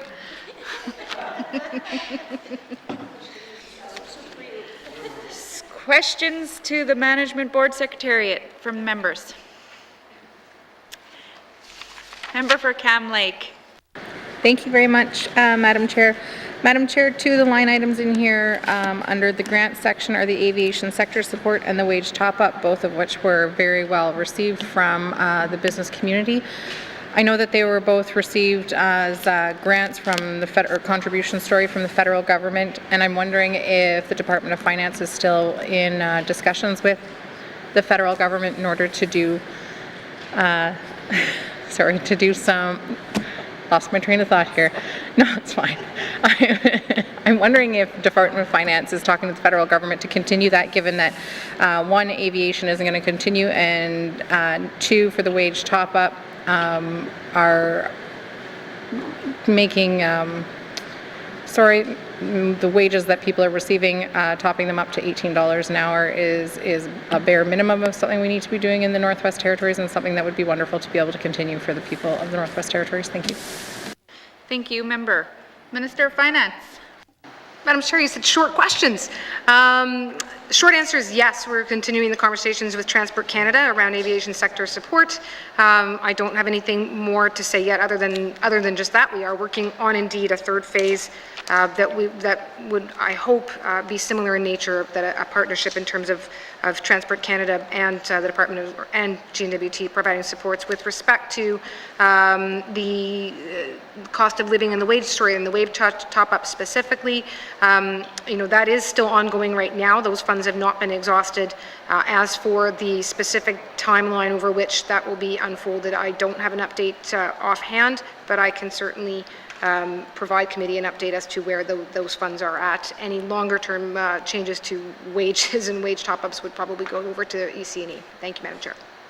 Thank you, Minister. Member for Cam Lake. Thank you very much, Madam Chair. We'll be sure to ask the Minister some of those questions tomorrow. As far as the Mackenzie Valley Fiber Link and the cost of internet, so the Department of Finance, in my understanding, and correct me if I'm wrong, sets the wholesale rate for internet throughout the Northwest Territories using the Mackenzie Valley, or to use kind of the infrastructure, and then companies come in and add on a retail rate for that. And something that we hear about quite often from our constituents is the cost of internet and the service that is provided. And so I'm wondering if the N.W.T is at all discussing the wholesale rate and how they can work with internet service providers to reduce the cost of internet throughout the Northwest Territories. Thank you. Thank you, Member. Minister of Finance.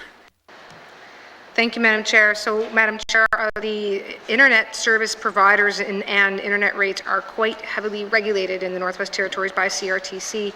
And certainly we do have at the Department of Finance ongoing discussions with the major players in the industry here. But as I say, really that a lot of that is going to depend on the work that's being done with CRTC and not with N.W.T specifically. Thank you, Madam Chair. Thank you, Minister. Member for Yellowknife North. Thank you, Madam Chair. I guess firstly, can I get a sense of how many people have accessed the N.W.T wage top-up program? Thank you. Thank you, Minister of Finance. Thank you, Madam Chair. Madam Chair, I'm sure I do have those numbers, and I just may not have them in front of me right now. So I can certainly. Actually, perhaps I'll turn it over to the Deputy Minister. He may have those numbers at his fingertips. Deputy Minister. Thank you, Madam Chair. So to date, we have about 390 applicants that have applied for the program, and we have processed 376 of those applications. We're still in the process of processing the rest right now. Thank you, Madam Chair. Thank you, Deputy Minister. Member for Yellowknife North. Thank you, Madam Chair. Yeah, can I just get clarification that those 390 applicants would be employers? Do we have a sense of how many actual people are getting their employees, I guess, getting their paychecks topped up right now? Thank you. Thank you, Minister. Thank you, Madam Chair. I did not make the effort to hunt for those documents. Let me see if the Deputy Minister happens to know that detail as well. Thank you. Deputy Minister. So those are 391 applicants based on, I believe it's about 85 employers. Thank you, Madam Chair. Thank you. Member for Yellowknife North. Thank you, Madam Chair. Yeah, I believe I had different numbers than that, but I'll clarify if the department get back. I guess this is one of those budget lines that I find extremely frustrating, that, in passing this budget, we are going to give all of our low-wage workers who we deemed essential a pay cut. And, many of them were making $18 an hour, and they'll go back down to $13.86, which is less than, you make on income assistance. So I have a number of constituents who will, be getting a pay cut the minute we pass this budget. And I don't, my dream would be that I flip over to EC&E and we have some sort of increase to employment subsidies. So I'll have those questions for the minister tomorrow. But can we make sure that we don't just simply kind of give this money out and then lose the information? Is there going to be some sort of reporting at the conclusion of this about how many people access the money, how many, in what sectors? I think this is extremely valuable information, that there's hundreds of people in our workforce who make less than $18 an hour, and we essentially decided to top up their wages, and now we're removing that. So is there any sort of kind of final reporting on this that could be provided when it is concluded? Thank you, Madam Chair. Thank you, Minister. Thank you, Madam Chair. Madam Chair, so, this is money that we were fortunate to receive from the Government of Canada. It wasn't entirely an item that was, able to be funded from within the N.W.T's revenue streams, own source revenue streams. It was, again, a very COVID-related, COVID-specific program introduced by the Government of Canada. So, and to be quite honest, yes, certainly I would say that the information that we're gathering about who's applying and which sectors they're from, I would see no reason why that would simply disappear. One other note I would make is that it's actually been difficult to spend all of it, insofar as there are not that many people making under $18 an hour. Or under a certain, under the $18 an hour threshold. So I don't know what that says to the nature of things in the Northwest Territories. It certainly does accord with the information in the economic update around our wages and income earned in the Northwest Territories generally. So, but yes, I guess short answer is we'll certainly not be getting rid of data. That's not the direction we're going in. Thank you, Madam Chair. Thank you, Minister. Member for Yellowknife North. Yeah, thank you, Madam Chair. So I'm looking at the Department of Finance's website on this, and it says 1,943 individuals have benefited from this program, which is the number I had in my head, which is, a much more significant percentage of our workforce. And I believe our workforce that's more accurate is that about 2,000 workers make under $18 an hour, which is below living wage, which means 2,000 working people live in poverty. So can I just get a confirmation of how many people have accessed this program? Because I don't think it's a fair characterization to say that not many people in our territory are making under $18 an hour. Thank you, Madam Chair. Thank you, Minister. So, Madam Chair, yeah, sorry, and I do have the numbers here in front of me. We had 391 applications coming from 94 different businesses to just over 2,100 and some individuals. But, Madam Chair, that's, this was for all workers 18 years, 15 years and over. So, somebody who's 16 is not necessarily in a situation where they need to be making a living wage if they're still living at home. And it does also include people who are working in the service sector where, and it's not a statement, but simply of pro or con to this, but they may well be in a situation of making tips on top of wages. So, I think the point is that there's, some more analysis that could be done about which industries, which sectors, which businesses are in fact paying the $18 an hour wage, but it is, I would suggest it's not quite as simple to say that there's the 2,100 and some people who've benefited from this program are all not making a living wage. Again, that's, I think it's a little bit more of a complicated story than that, and the point, though, is to go and figure out maybe what that story is to the extent that we're able to. Thank you, Madam Chair. Thank you, Minister. Member for Yellowknife North. Yeah, thank you, Madam Chair. And yeah, I recognize that, perhaps there's a debate about whether 15-year-olds deserve a living wage. Perhaps there's a debate about whether service industry workers, when they have tips, should make more than, less than $18 an hour. But I know there are actually thousands of people on this program, many of which, were grocery store workers, people who we deemed essential. And now, with the passing of this budget, the Department of Finance has decided that do not deserve to make $18 an hour, or that it's not a priority to top up their wages. Because the department, and I know EC&E has a number of kind of different wage subsidy programs kicking around, and they do different things, and they cater to different, labor forces, but I think this is a priority area of essentially the working poor, because if you're on income assistance, it doesn't make sense to go and get one of these jobs right now. You just don't make as much money.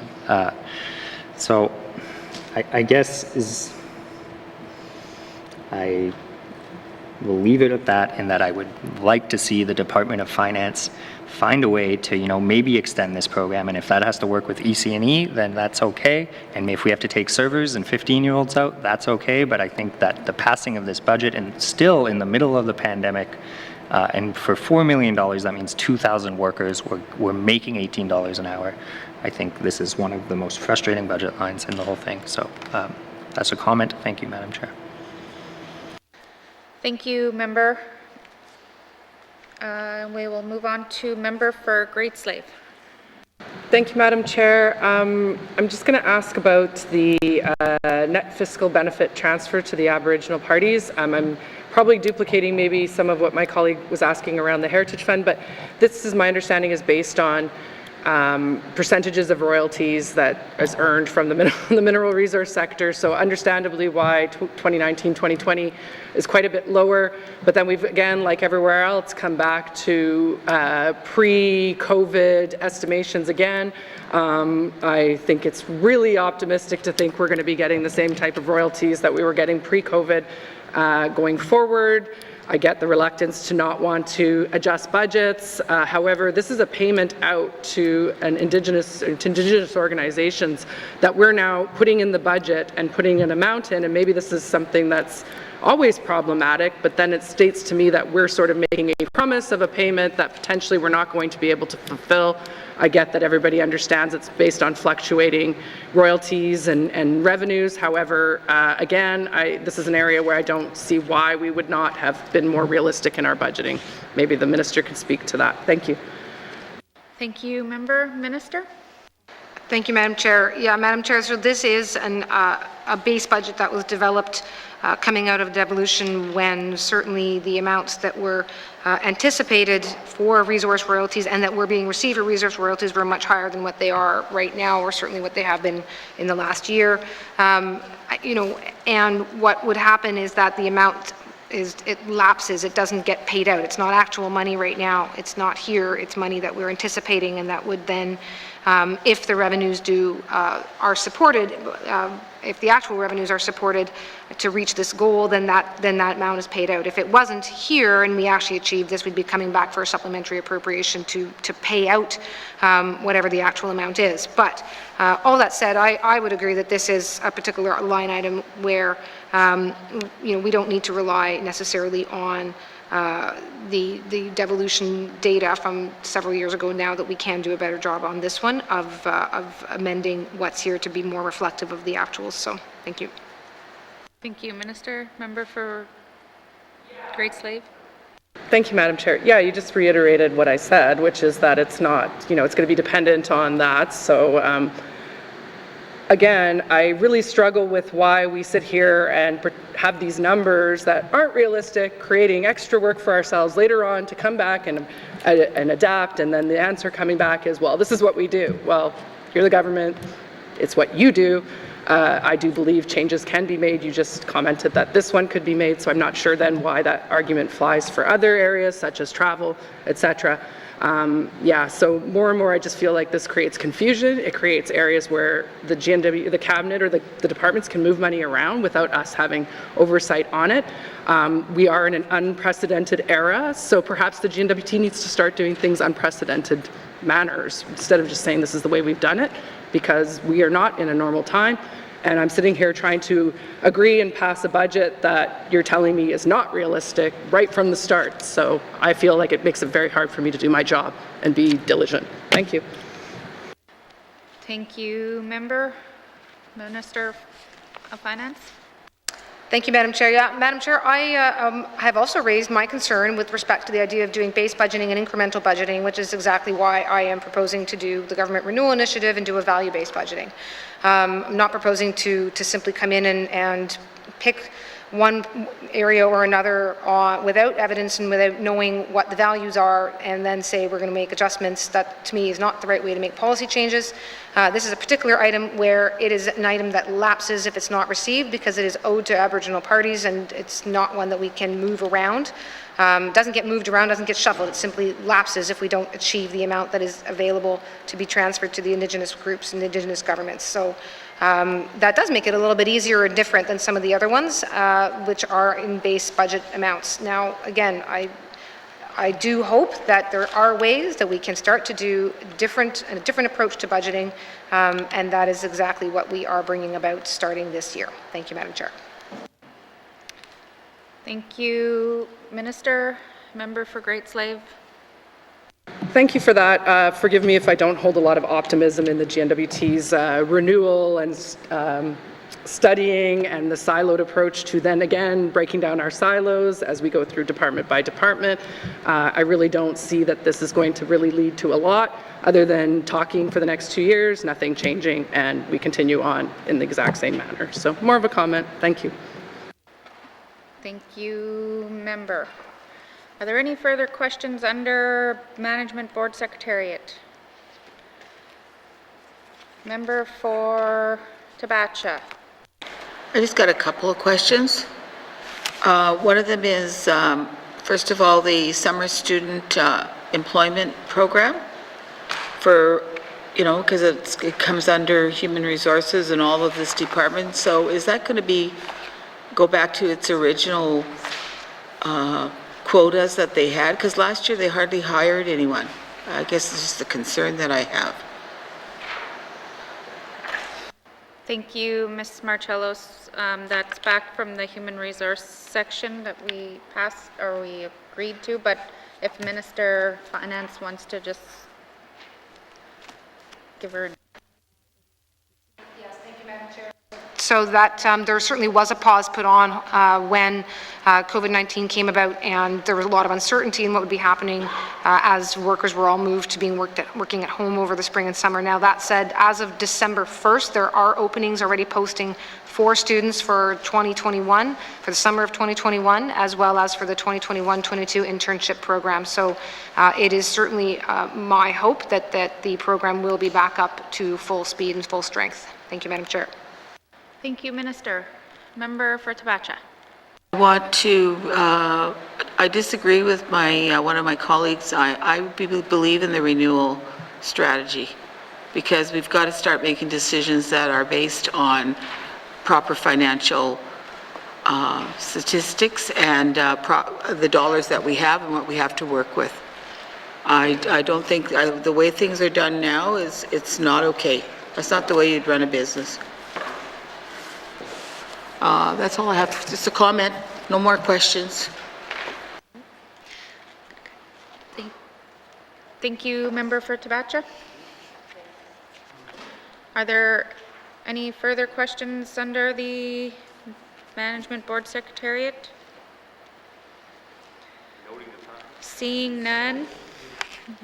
Okay, seeing none. Well, it's a good place to kind of stop, and while noting the time, I will rise and report progress.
Report of Committee of the Whole, member for Nivik-Twin Lakes.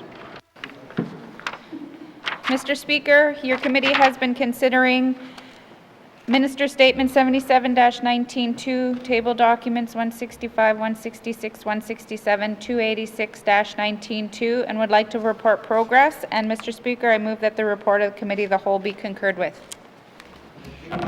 Seconder, member for Nunukput.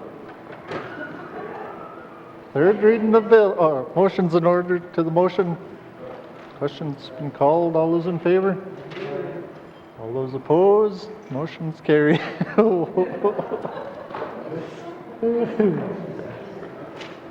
Third reading of bills. Third reading of bills. Mr. Clerk, orders of the day. Orders of the day for Tuesday, February 9th, 2021, 1:30 p.m. Prayer, minister statements, member statements, recognition of visitors in the gallery, replies to budget address, day 4 of 7, reports of committees on the review of bills, reports of standing and special committees, returns to oral questions, acknowledgements, oral questions, returns to written questions, replies to commissioner's address, petitions, tabling of documents, notices of motion, motions, notices of motion for first reading of bills, second reading of bills, consideration in committee of the whole of bills and other matters, minister statement 77-19-2, table documents 165, 166, 167, and 286-19-2, report of committee of the whole, third reading of bills, orders of the day. Mr. Clerk, this House stands adjourned until Tuesday, February 9th, 2021 at 1:30 p.m.